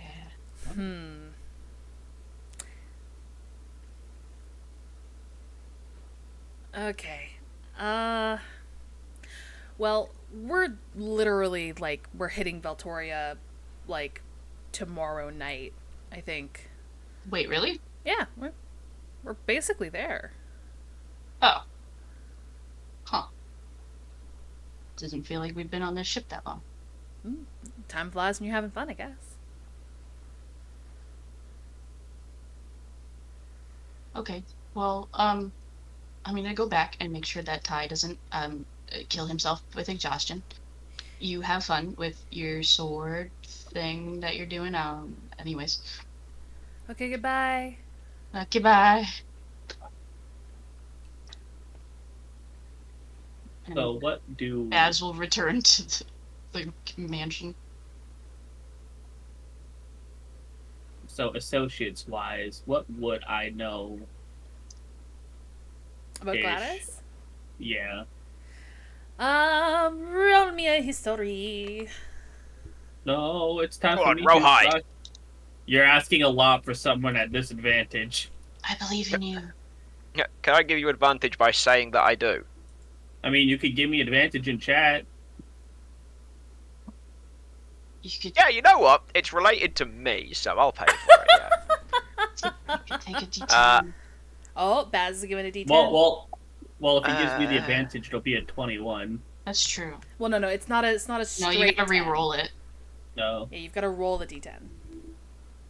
Oh, no, I was talking about Bubble giving me the advantage. Yeah, even if he gives you the advantage, though, I think you'd have to re-roll. I don't think you Yeah, just be because able I to take that don't 21. I don't believe on using advantage for my own checks, but I will use them on someone else's checks related to me.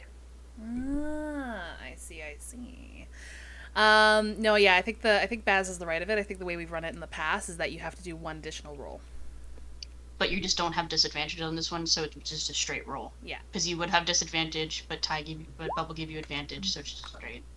13. 13. And then did you want to take the D10 from Baz? Let's got- try it. We've got 54 minutes left. You might need it. Oh. The hell? Oh, that's a 23. Total. Yeah. Woo! Look at that. Hold on.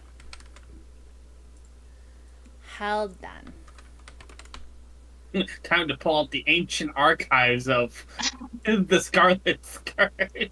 Yeah. Well, of the ivory talons. Realistically.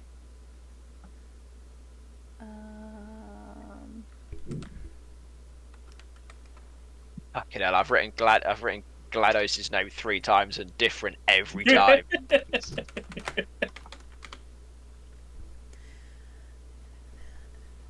It's such a weird spelling of a name. So you were trying to think of any associates that Gladys might have? Yeah. You remember.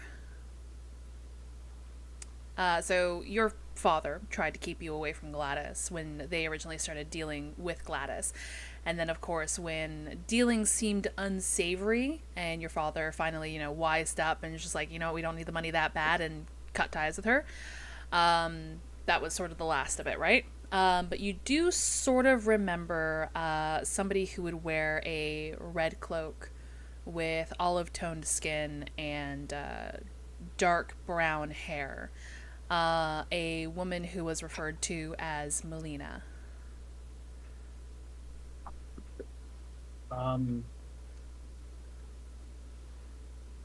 The only other associate tie that I can remember is someone called Melina. Alina. Melina. Right. Melina. Melina? Me- Melina? Yes. Monica, how are you spelling that? Hold on. Okay, how are we spelling that? Give me a second. I've guessed, but it doesn't look right. It's in out of character. No, not that. Yes! I spelled it wrong. Got it. Nailed it. Nailed it. Melina. Who was Melina? Melina was seen with Gladys several times. I assume when they were making deals and contracts and stuff. Okay, so no like specific things that you remember that Melina did. I mean, I have their visage in my mind, so if I can potentially scry on either them or Gladys, potentially, I don't. What kind of Think- what are we talking? Old, young, elf, dwarf, human? Did we say race? 'Cause I, I did remembered not say olive race. skin. Yeah, just olive skin and brown hair. Olive skin. Olive. So what kind of olive are you talking about? Green olive. Oh my Dark. gods. Dark hair. Okay, lovely. Oh, This is good stuff. I can also potentially scry on them. However, if this clone spell does what it does, I don't know if it would connect with Gladys. Or if, is Gladys going to be resistant to said clone spell if she's as powerful or told as everybody says? Resistant to the clone spell. No, To the scrying scry, sorry. Resistance potentially, but I don't know if it counts as still being familiar with the target. If it's a new because body, it might be a new target. I see, I understand. I don't know. We can always try it out at a later date after all of this stuff with Valtoria. Yes. When are we... Speaking of Valtoria, as Baz opens the Ah. door, What did Creep say? well, he said that we should be arriving at Valtoria by tomorrow night. And he said that the cloning spell is a fairly high-end spell, involves a lot of organic materials. Oh, Jesus Christ. So, like the lady said. Yeah. Okay, so that's two And- sources for... That's two And sources for it the spell. only you can create the clone and then the clone is ready, but then the clone doesn't animate until the original copy is dead. Can you kill the clone before it's inhabited? I don't know. But if we killed the original, then she would already be in the copy. Yeah, no, I know. I know. But when we find Gladys again, If she has and another there's copy, if she has a clone, we need to find that first. what if Kill the she has clones. multiple? I think this is good. I'm going to write this down. He just writes in like large letters, "Kill clones," and leaves it as that.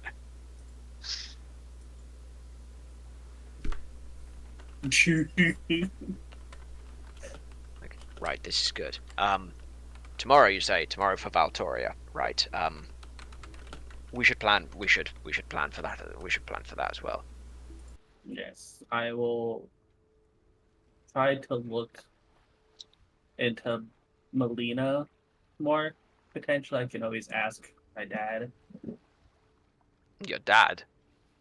Yeah, he was the one that did a majority of the deals with them before they were cut off. I can also I see. potentially ask Nina if there was any new information since I've been exiled from the Scarlet Scourge. Right. Good. These are good things. Yes. Yes, do those for However, me. I will do this for you under one condition. And that is. You will Go to not be bed. doing this by yourself, and you must rest. I'll rest when I need some rest. I'm Elven. I don't rest like the rest of you. At least take your full rest. I'll get Or some no sleep. info. I'll get some sleep. Oh, better. I will. I'll get some rest. Baz does the like I'm watching you hands as they walk out. Freaking better. How are you going to? I think he goes over and closes the door as they leave. And then he opens the door and checks the hallway to see if they're actually leaving. Yeah. I'm still standing there. But- But yeah. Go! he shuts the door again. And then walks away. And then he'll summon one of those unseen servants. Right. Now, I need you to do something for me, okay? I need you to go downstairs, right? I need you to get me a drink, like a large glass of water, right? And then a smallish glass of, you know, that nice wine that they have downstairs, the one with the fancy yellow label. I need one of those, and then after that, I need a candle, and I think that's it. Yeah, I think that's it. And he'll send the servant off. The revenge arc starts. The servant does what they do, and it nods and just whoop through the floor before eventually coming back up through the bottom of the floor again with the items you requested.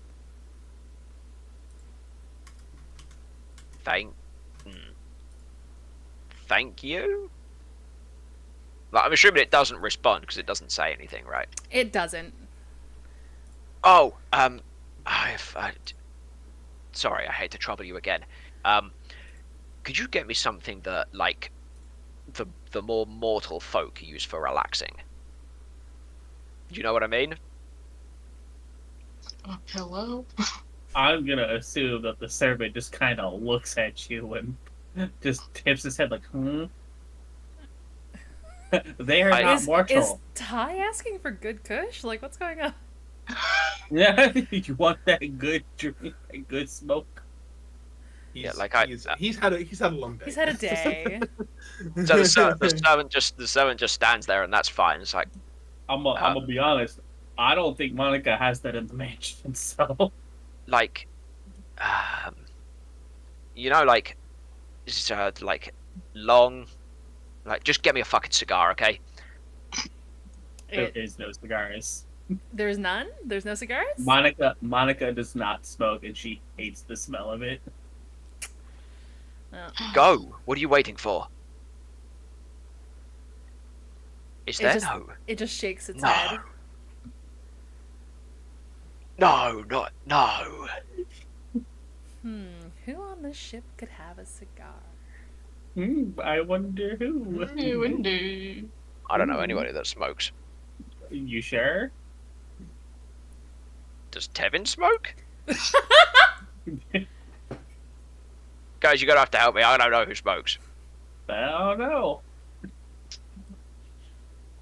I'm not in the room anymore. I'm gone. Okay, in which case, okay. I know what to do. Go downstairs and find me somebody that smokes that will have a cigar. Actually, no, maybe don't bring them here because that's a bit weird. You do that. Go and find somebody that has a cigar. And bring an ashtray with you. I don't want to get ash all over my room. Are you telling the servant to do this? Yes. Okay, the servant who is nonverbal. Alright. It goes back down through the floor. It just stand there and berated this servant about cigars for The 3 poor minutes. servant. Chewable It's okay, they don't have any emotions. Wow, rude. Sonara, as you and Celine, I imagine, are still in the bar, you see this unseen servant sort of tailing behind crew members. And just some crew members being weirded out by it, just like, dude, go away. Why is it following me? And it just seems to like be uncomfortably close behind people. Or if they stop and like turn to like face it, it's like uncomfortably close in their face. Just centimeters away. Yeah, Trying to just sniff the air, breathing out your nose. stands up here. Really close, up in the face. No, you don't smoke. I think Oh, maybe God, like no. I think after like 5 minutes has passed or something, he'll do it. Oh, fucking useless fucking servants. Man, someone's about to be banned from the match. Yeah, insult the servants too much and just end up outside the door on the ground. They just band together and pick you up and kick you. Out you go. Like I think after a bit of time passes, it's just like, right. Maybe I didn't need it anyway. I didn't need it. I'm sound of mind. This is okay. We'll get some. I'm gonna we'll get like that walk round. up to the Get that servant roast. who's following people and just be like, "What are you doing?" It's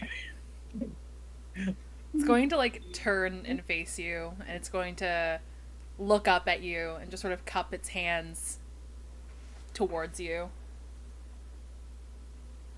Puppies. No, like it's asking for something. What are you asking for? Hold on. He's gonna find a pen and Kind paper. of like no face, yeah. Oh, he's God. gonna stop for a second, go find a pen and paper, and then just give it to the servant. Okay. The servant does its best to hold the pen, and it writes down. How intelligent do I want to make the servant? 1 second. I don't know how intelligent are the servants. I don't know. Do they go off the person's intelligence that made the mansion, or do they have like their own set intelligence? Well, the way I'm basing it is like Monica would not stock the mansion with cigars, so it might not know what a cigar is. So it writes down. Okay. It writes down on the piece of paper, SEEGAR.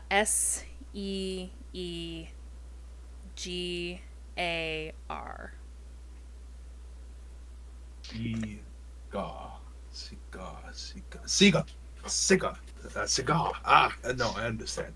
Am I right in thinking our character? Am I right in thinking the captain smokes cigarettes? Sorry, cigars. She might.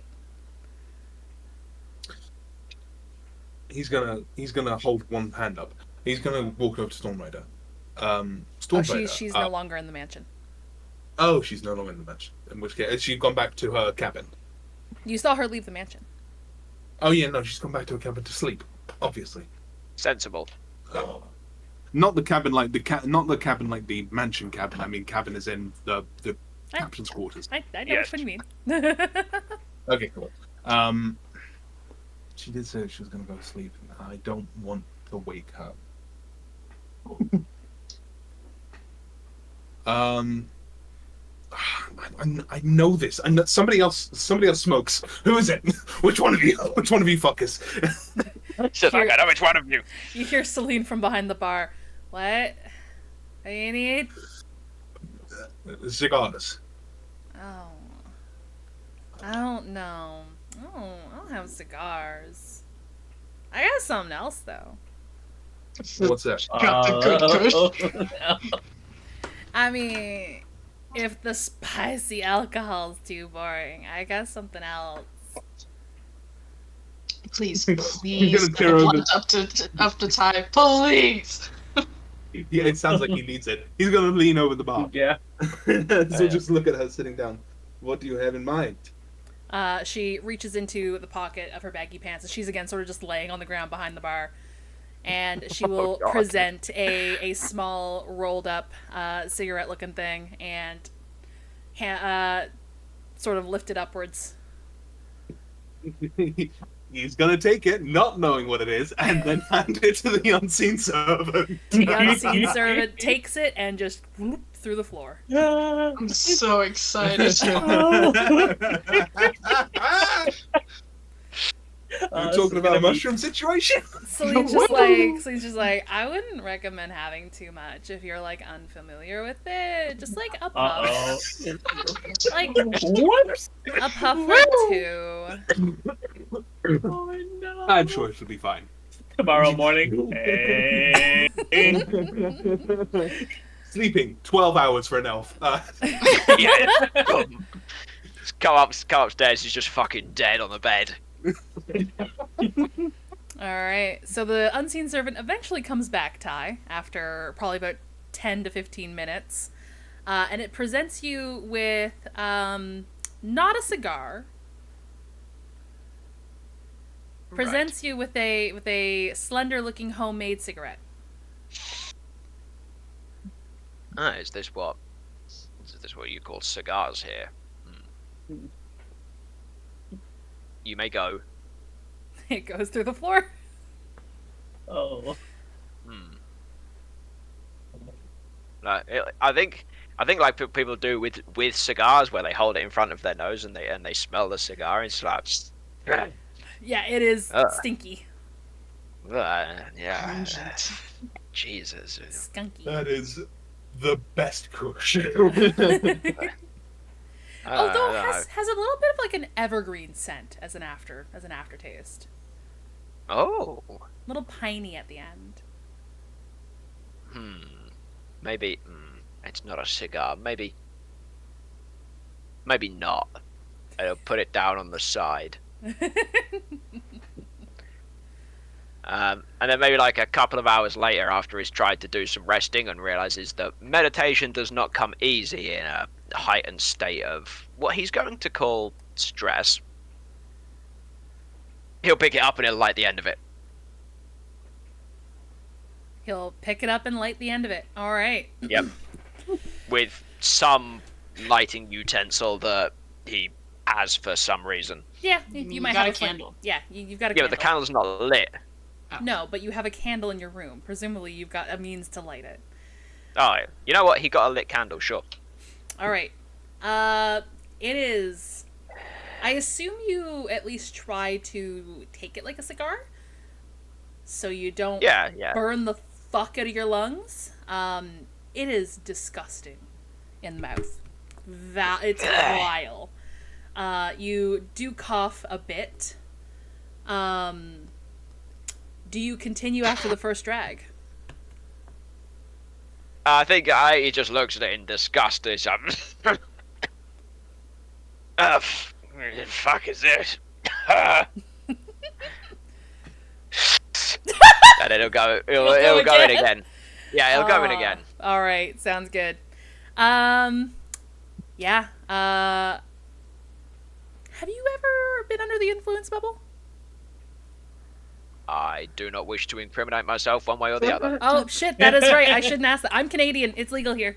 So I'm going to describe to you, as somebody who legally has it, you will start feeling floaty. in your body. You'll start feeling forward in your face. The world around you will start to blur a bit. Not in like a fisheye lens, unless you have more than 3 puffs of that dart. You will also start feeling incredibly snacky. Like nothing more than salt and sugar. You want that in your body right now. So I imagine you eventually make your way down to the kitchen downstairs and just start ransacking the cupboards for anything. Anything in there. I And mean, like, I'm gonna promise you. Servant, but this is more funny. I'm gonna promise you, like my first time, I just shoveled Doritos into my mouth. Like full on Oh, shoveled. What's like the fantasy version of Doritos? Because he'll seek those. Probably just dry corn chips. Yeah. Yeah. There's some corn chips and whatnot down there. And Yeah. like it doesn't matter like if the corners of your mouth like hurt a little bit from the amount of like chips you're trying to shovel in your mouth. You want more and more and more. Yeah. You'll have entire Alright, slices so I of think, like, pizza in 3 bites. There's like a huge clattering in the kitchen, and he's stood there, staggered out. He's like he's got it sticking out of his mouth, and a cheese grater in one hand, and he's grating cheese on top of like this pile of chips. It's just in the kitchen, and on the side there's like maybe some donuts or something, or some cookies. Yeah. That are on the side. yeah. and, like, Lori's baked goods, from the Blooming Rose. yeah, there's like there's 3 a or 4 of whole them display that of have those. all got a bite taken out of each one of them. Yeah. Can this It's wake just us like- up? on the side, and he's just in the kitchen and cramming food. What was that, Bananas? Can Baz wake up from this commotion? Yes. Yes. So now it's just staring at Ty, thinking, What the fuck? "Oh God!" Their is eyes that like what walk it to the door where Sonar is, Oh, yeah, and it's yeah. like, So- what's happening? So Ty is That- gonna have this weird like smile on his face, with the eyes just like half closed. For some reason, doesn't matter what you do, it's just always that's your neutral expression. Fair enough. He just turns to look at all these people looking at him. So, do you want some? Somewhat. Hi, are you okay? Yeah. I asked the servant for this for this Baz is gonna cigar. walk up and take it out of his hand. Just, Hey, what are you doing? no, it's okay, you're done. Baz is gonna sniff it. Baz lived in the lower city. Does Baz know what Yes. Kush smells like? That's Baz is exactly like, what oh this no. is. Well, the servant brought me that anyway, because I asked him for something that people use to relax, and it stared at me like I was mad. And then I asked it for a cigar, and it came back with this. And I know it's not a cigar, but I couldn't rest because I'm a little stressed. And then so I lit it. Because that's what all people do, right? When there's a strange substance on the side, is they light it and they just carry on. And now I'm hungry, and you're staring at me like I'm mad. No, do you want some or not? The mention I'll eat of the the- unseen. I'll eat like the whole thing myself if you don't want any, and that's okay. The mention of the unseen servant. Sanaa is just going to look hard down at the table at the bar that he's just thinking, "Oh God, I've done this." How much Blood food? and trying to figure out how much of it Ty has taken. Probably about half the dart left. Baz is like, oh no. How much food does Ty have on his plate right now? Yes. I just think it's like heaped up in a giant dish or something, like a giant serving dish. It's on It's just one of those heaped up. serving. It's on one of those serving platters, isn't it? Okay, Yeah, It's some a of it- mixing bowl. yeah. buddy. Baz like puts the end of the blood there, but sticks it in their pocket. And it's like, hey, buddy, you grab a plate of food and we'll go back to your room, okay? Yeah, no, I can eat here because I want more. Yeah, we can get the servants to bring you more. It's fine. Yeah, if you want any special snacks, I can have them brought to your room. Oh, the servants. Yeah, Yeah. I could ask the servants. You know, I'll say something for Yeah, I know, your low-class cigars or whatever they are. Like, the sensation's very peculiar. Uh-huh, we'll talk about that later, buddy. Yeah, buddy. Before putting it in their pocket, Baz, like, held it up to Monica so that Monica knew what was going on. Monica does not know what the hell you put in front of me. And is like, oh, never mind. We'd lived in different places. We walk in different circles. So like as you kind of shepherd him out, he's just like, oh, hey, my cookies, my cookies. I go back in and grab the 4 cookies off the side. I've got the bites taken out of them. And it's like, go remember the cookies. It's nice it's good with a salt. Uh-huh. I'm just gonna have the unseen servants bring a shitload of pastries, sweets, and And Babs grabs like a jug of water as we go. I think like as we like go up the corridor, he's bumping off everything and knocking the pedestals over and all like the pictures off the wall as he just slides up the side of the wall. like, man, everything feels great. So, Baz, this is like it's like a weird thing, right? This is weird. Uh-huh. What's weird, buddy? Right, like this.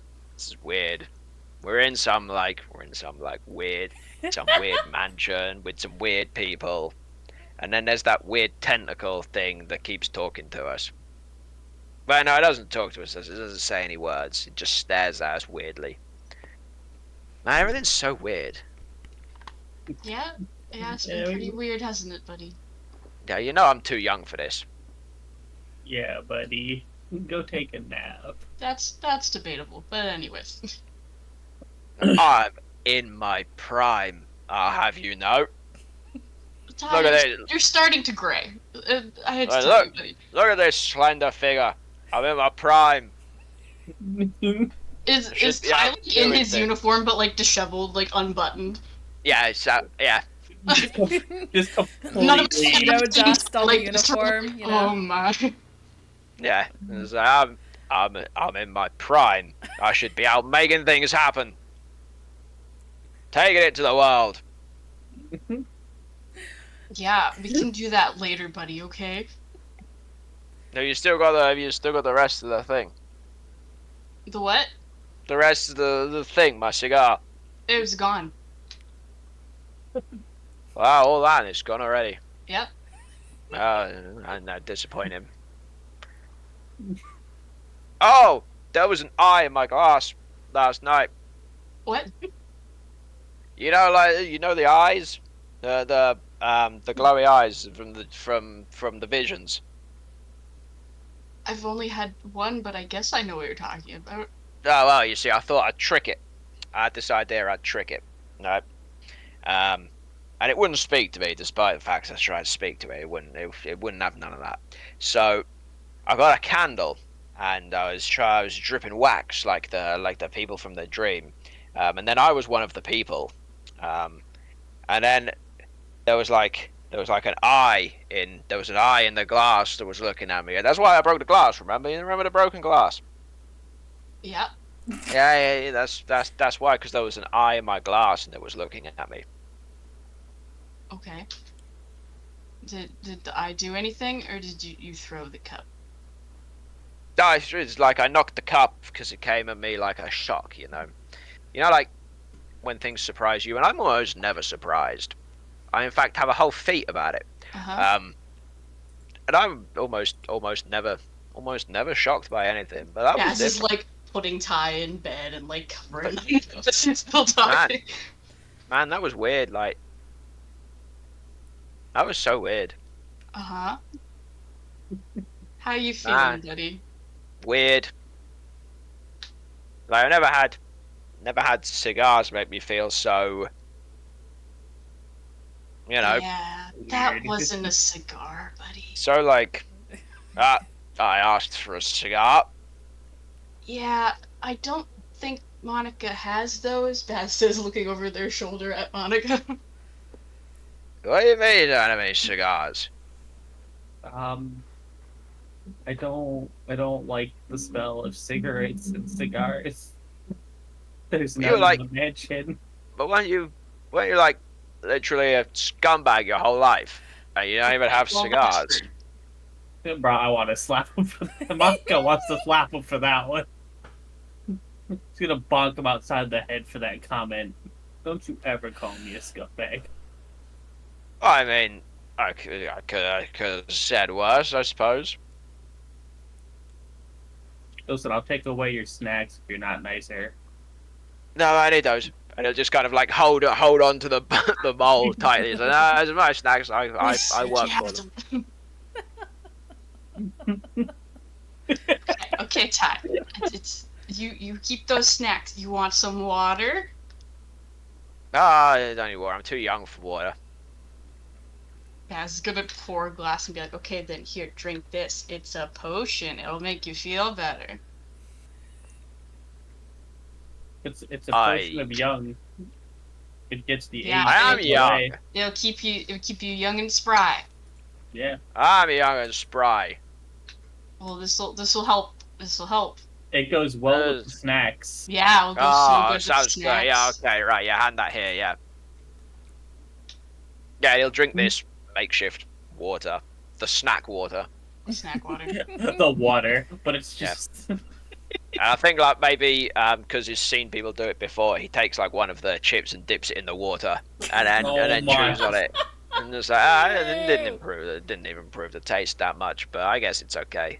Monica's gonna look down and look at Baz. Is this normal? Yeah. Make sure this doesn't come into the house again or in contact with. It wasn't me. It wasn't me. I would just say you have more familiarity with it than I do, and you'll probably notice it. Yeah. Sinar. Is Sinar still in? Yeah, like, has is Sinar come up following? with us? What? Sonara. You look like the cat who ate the canary. Do you know anything about this? No. How much are you lying right now? No. Are we rolling a deception v insight? Sure, let's do it. Let's go. Disadvantage. I'll win one eventually. Oh. I can't see the Okay, right they are all 18s. Wait, Damn. what? Hold on, no. Okay, help. Like, give me a Oops, second. No. Give me a second. I need to appreciate the fact that Monica rolled at disadvantage.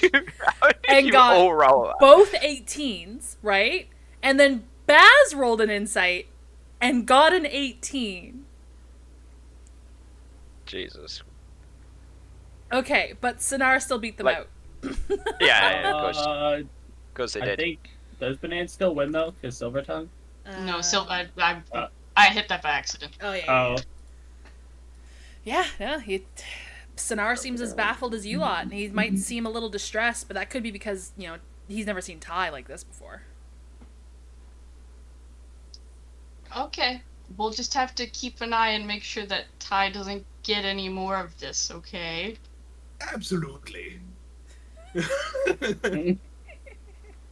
I'll just I get like in- by you finished having your conversation, he's already asleep. Oh yeah, no, 100%. But he's 100%. like, you got a half actually pastry in your asleep. mouth. yeah, instead of like his normal elven meditation, he's like actually flat out asleep and snoring on the bed. Snoring pastry on the side of your mouth. Yeah, Basil, like, carefully move the snacks from his arms. because interestingly, as he only meditates, he doesn't snore. But he does tonight. Mm-hmm.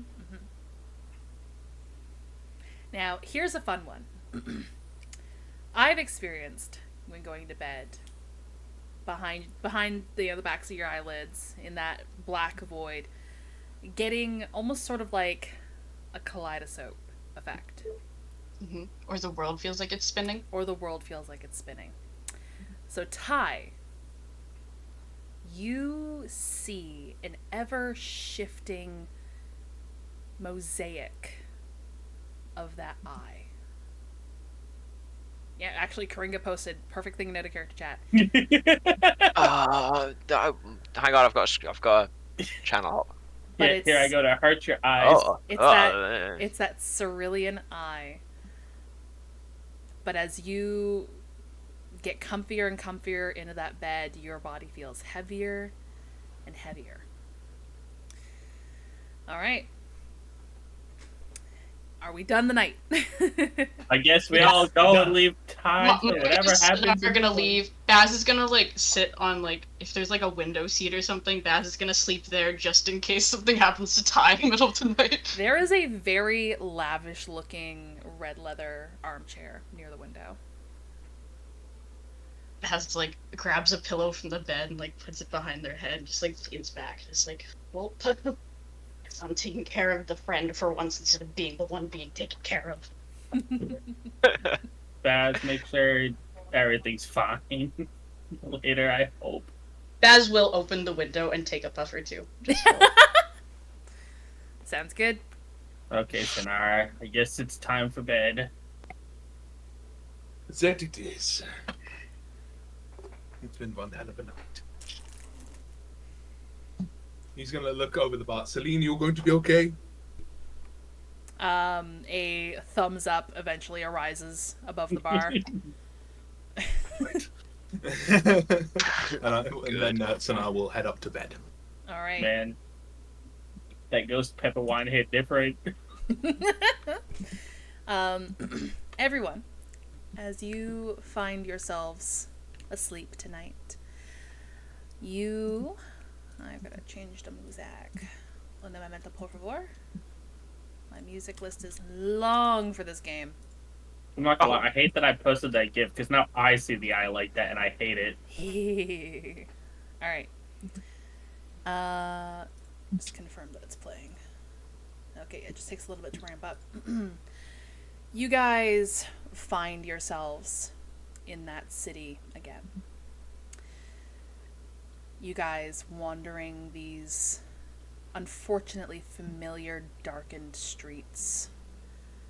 The mounds of wax that once held humanoid shapes now seem a little melted, more melted, and therefore no longer holding those humanoid shapes as well as they used to. You feel alone. For once, you don't feel like something's following you. You don't feel that presence at the edge of your vision. You don't hear the sounds down the alleyways. But I don't know if that lack of presence is any more comforting. With this eerie silence that surrounds you. The absence of everything. Eventually something catches your ear. A splash. A drip into some shallow water. You feel a chilled sensation beneath your foot as you look down and see that there is a thin layer of water covering the cobblestone streets. You look upwards towards the skybox and you see that it is consumed with that large cerulean eye. And as you're looking up to that eye meeting its gaze, it looks around the city that you find yourself in. You likely a small, tiny marble in a vast landscape to this entity. You feel that cold water sink up your leg, eventually to your knee, to your thigh. Looking down, this water is rapidly rising to consume you. You go to move, you go to walk, but your feet are firmly planted in place. Something is holding you there. You feel your clothes uncomfortably lift around you as this water is trying its best to make you buoyant, despite the fact that you're stuck. The water comes up to your chest, your collarbone, your chin. You lean your head back, doing everything you can to keep your mouth and nose above the waves. But even as the water comes up and pools over your eyes, you look up to this thing that does nothing to help you.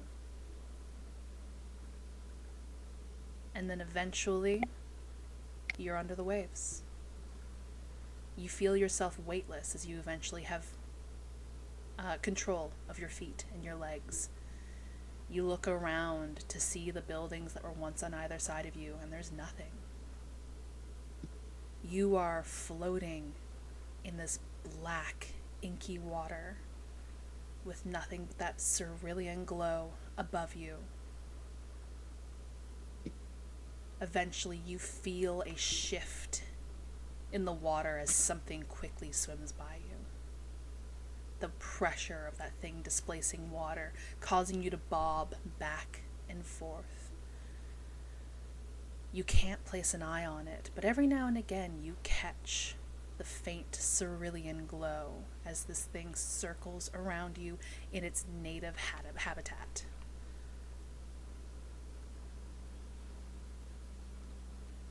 Eventually, you can't hold onto the air in your lungs anymore.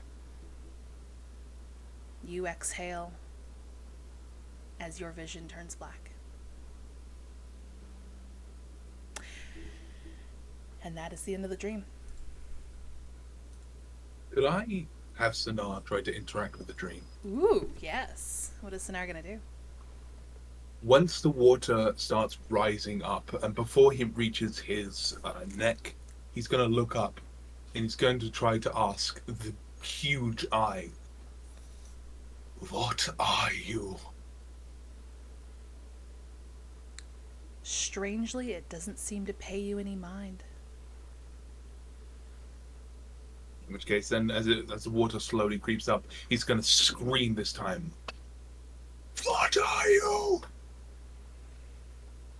You watch as the hollow circle pupil shifts suddenly and pins in your direction. When I say pinning, do you know what I mean?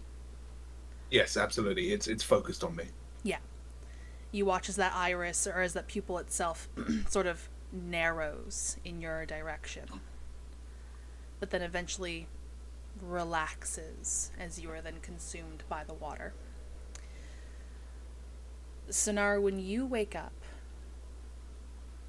you jolt out of bed as you've just drowned in your dream. You feel this uncomfortable ripple back into form. As you sit upwards, you take some moments, take some deep breaths, finally something that isn't filled with water filling your lungs. And you think for a moment the window to your side has that eye.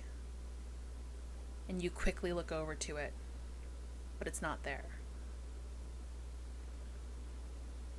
You think for a moment the armor in the corner of your room, in the reflection, you see something. You quickly look to it, but it's not there.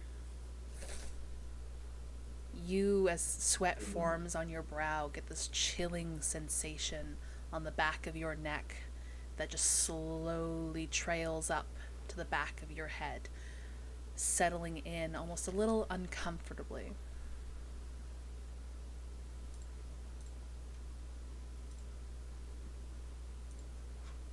What is that thing?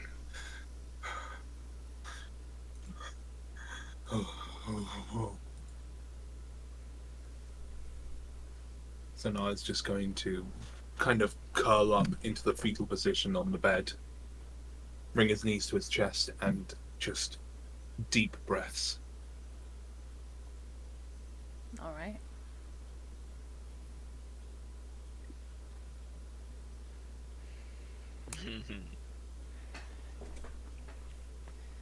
Ty, I've always imagined the bed in your room to be one of those 4-poster canopy beds. Do you know what I'm talking about? Canopy bed. Vaguely, yes. What was that, Jevel? Canopy beds. Sorry, I was just... Yeah. They're like the fancy medieval beds, you know. The four Well, stalks with the thing, the sheet thing over the top, right? Usually the curtains. Yeah. Yeah, sure, we can go with that. Hold on. I'll get an example. Oh, no, okay, I understand. Sorry, yep, took me a second. Oh. Yeah, we can go with this. Yeah, it's fine. Yeah. Your body feels heavy. You still feel sort of floaty in your thoughts. You still feel like there's a delay. Like you feel like you've moved and then your body accompanies you, you know? It's that weird ripple, that time displacement. Sure. As you slowly rouse yourself and look upwards, that cerulean eye is above you in the canopy of your bed. And as you close your eyes and try to refocus yourself, you open them again, and it's gone. Oh. He'll roll over to like the left or something to look around the room.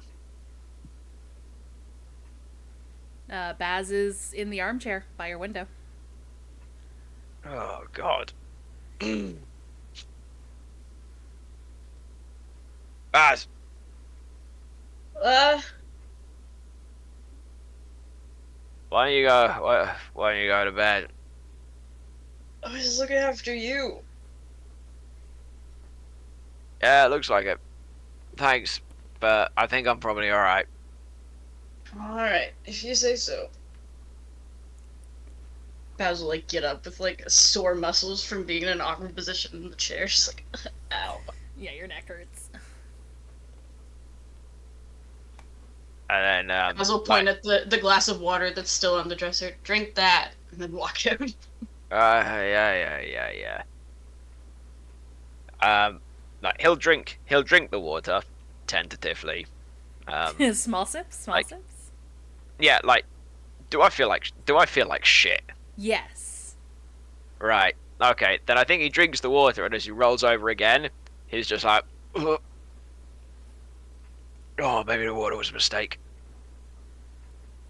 Well, no, you don't feel sick unless, you wanted to say that you're sick from your copious amounts of snacking last night. Mm-hmm. Oh. Well, you won't feel that in the morning for sure, though. Yeah. Well, in that case, I think he just rolls over, after drink like half of the cup or something, and he'll roll away from it back into the bed, and then he'll roll back and check it for eyes. No, there are no eyes in the glass. Okay. You just imagine eyeballs just like floating like ice cubes. Yeah, just. Why are there Yeah, the thing. eyeballs in my cup?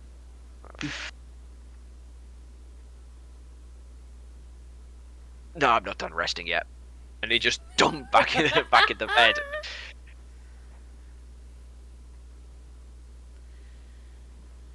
All right. I know that Creve is going to have a very interesting reaction to that dream, considering he has a history with drowning. So, Oh yeah.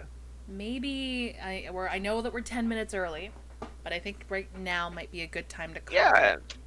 Yeah, that's fair. Yeah. That makes sense.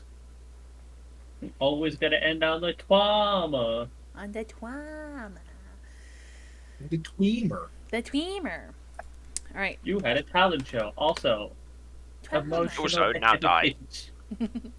I just linked everybody's Twitches in chat. So in the top left-hand corner, we have Tyrandel, played by Invincibubble without the E. Then we have Sinar, played by the Dragon VA. Normally we'd have Creve, played by Spear Gaming. After that, we have Baz, played by Casually Bananas. We have Monica, played by Karinga12. And then lastly, we'd normally have Walter, played by Dividable Llama 0619. Wow, pardon me. But yeah, thank you guys again for 2 amazing years. And then we'll hopefully have more. And then for another 6 years after this, let's go. We gotta use all of Bubbles' party. Yeah, go use all the party hats up now. Yeah. Can you do a gold aesthetic for the next anniversary? Because that's what color the next hat is. Ah, I Perfect. see. You guys, it's a whole bunch of different hat colors. Yeah, It's not you all got pink? we got 2 pink, 2 silver, 2 gold, and 2 purple? Question mark. They might be blue, but I think they're purple. What'd you guys think of today's session? Well, we'll buff out the 10 minutes. We'll do a little post game chat. Okay, yeah. Good. You guys are all I okay? Yeah. Oh, fantastic. I mean, I'm a little hungry, but yeah, I'm good. Just want to make sure after describing you guys effectively drowning, you guys are all good. Yeah. This is fine. We've dealt with trauma before. What did you guys think of the talent show? I liked it. I I loved liked it. the Yeah, talent it was show. Like the guy with the knots. He was Yeah, so like- excited about his knots. He was so excited about them knots. I also can't believe he Right. rolled a fucking 19, this man's.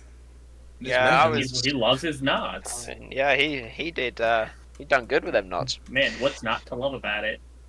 Ha! Mm. Devil shish. I'm gonna be killed later. It's fine.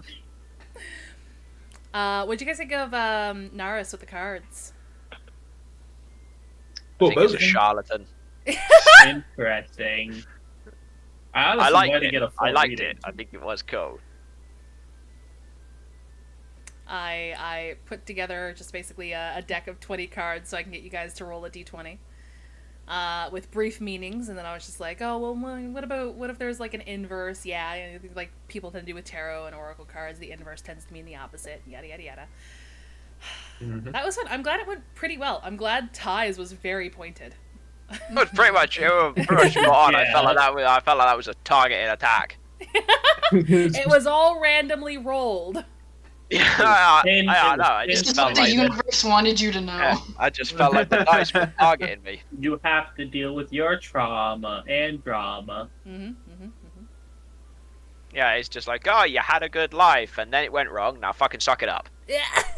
The only way you can heal is if you move on. Yeah, now suck it up and get some healing done. Yeah, get rid of your guard outfit. Yeah, but I like it. It's literally on the character art now, so I can't get rid of it till next season. Speaking of the character art, keep an eye out on the Ko-fi, or if you guys are not part of the Discord, I'd highly recommend joining the Discord because you guys will get the notification when the stickers have gone live on the merch site. And there's also an Emerilla Murders fan tab, so if you want to gush about how high tired Nell got, you can definitely do that in the Discord. Or his flexibility, or his feet. Oh, and about yes. how Yeah, we're all waiting for the artwork. yeah, Oh, I mean, if you want to talk about grippers, though, in the fan tab, you can No, also see Hey, Monica's hey, full hey, body. hey, hey, hey, actually. Yeah, You wanna strangely, see my I don't want to talk Wookiees about for that, but free? For free. Oh Uh, my god. for free or not, no, thank you. No? It's too late. You guys already been scarred by them. There's no escape. Yep. God, I remember commissioning Saf for the art, and she started drawing hooves, and I was just like, oh, that's an interesting choice. And she's like, some people have tieflings with their hooves. And I'm like, oh, here, I'm gonna go ask Monica's player to see if she has hooves or not. And then Kringa's just like, no, she's got like raptor feet. And I'm like, fucking squeeze me, she what? We are a year into this campaign, and this is the first time I heard about your fucking raptor feet. Listen, I didn't think it was important at the time. I'm sorry. I gotta know if you've got fucking raptor toe talents, dude. Oh, you're gonna be weird about the tail. I mean, for what it's worth, the rest of us probably have normal, bipedal feet. Well, Sonara's got dragonborn feet. And Baz can have whatever toes they want. Oh yeah, that's true. Could you have like more on each foot? Is that like a thing you're allowed to do as a changeling? Can I just add extra toes? Probably. Yeah. Like an extra arm? Can you have like an extra arm, Just or is make that? it. Just make it. Or does look it like you have did to it. be within sort of the grounds of physiologically possible? Hold on. I got you in the OC. Uh-oh. You know what Krief should have been? Krief should have been a monk. Can you imagine getting kicked by porcelain? By some stone legs. Yeah. Oh. No, Yeah. here, Just runs up and kicks you in the shin. here you go. You can have those toes. Ooh. Ooh. Not the Elden Ring gif. Yeah. Oh no. Let Not me those truly griffins. scar you. Yeah. Disgusting. Oh, good session. Very Good pleasant. session. Very Yeah. good. I am going to deafen. I'm going to do my sign off. So you guys, you're welcome to stick around if you want to. You don't have to. If you got to run, I completely understand. So BRB, everyone say goodbye. Oh, goodbye. I love you. You're adorable. All right. And then we're going to go up here. But yes, thank y'all so much. I'm going to do this. This. All right, but yeah, thank y'all again so much for hanging out with us today on our 2-year anniversary. Thank you so much for enjoying the story thus far. And if this is your first time tuning in, might I recommend checking out the socials tab. The VODs do get posted to my YouTube channel if you want to catch up on any of the previous episodes, with the exception of episode 3, because we don't talk about episode 3. And if you guys are interested in D&D or my DMing style, fun fact, I actually DM another campaign as well. Both of my campaigns take place in the same universe at the same time. So next week we'll be doing the next episode of Inkstained, which is my newer campaign. Some things that Group A will affect Group B and vice versa. So like, for example, Gladys Nevermore is an NPC mentioned in both games. Ashram Var is actually a player in the other game. So if you're interested about what any of these characters are like, or any of these NPCs are like, or if you want to see my poor trauma-infused murder hobos in the other game, yeah. Go watch Inkstained. Also can be found on my YouTube channel. Let's see. I just want to take some time. Thanks some folks who made today a little extra special. We had Hyperfox, who gave us a follow today. Thank you so much. And we had Yukira No, who came in with a raid. Thank you so much for entrusting me with your community. And of course, thank you guys so much for watching. I know... Oops. Hello. There we go. I know Mikey basically watches every single episode. Thank you so much, Mikey, for being here and for being constant. It makes me so happy that you like them so much. Thank you. I think that's it. We've thanked folks for today. We have shelled out the Discord. We have done all that, all the bells and whistles. So now, I think it's time for my favorite part of the day, where we get to bring this amazing community to somebody new. I see Geeky's currently live, and I imagine Geeky is currently working on her build in Twitch SMP. So let's go say hi to Geeky. Geeky is somebody I actually met through Twitch SMP and through Wolf, who is a moderator and friend of the channel. They are an amazing Minecraft builder, and they are currently working on a build. So let's go say hi. If you folks have access to my emotes, please copy that very first raid message. If not, fret not. Copy that very second raid message. And we can still show Geeky the love and support of the adventuring party. And until I get to see you all again on Monday for, I forgot to mention, my birthday stream on Monday. I'm going to aim to do a 12-hour stream, but I am old, so bear with me. But yes, this Monday starting at 10 a.m. Eastern Standard Time. I can't wait to see you all then. But until then, I hope you all stay awesome, stay safe, and well, I guess this is bye-bye.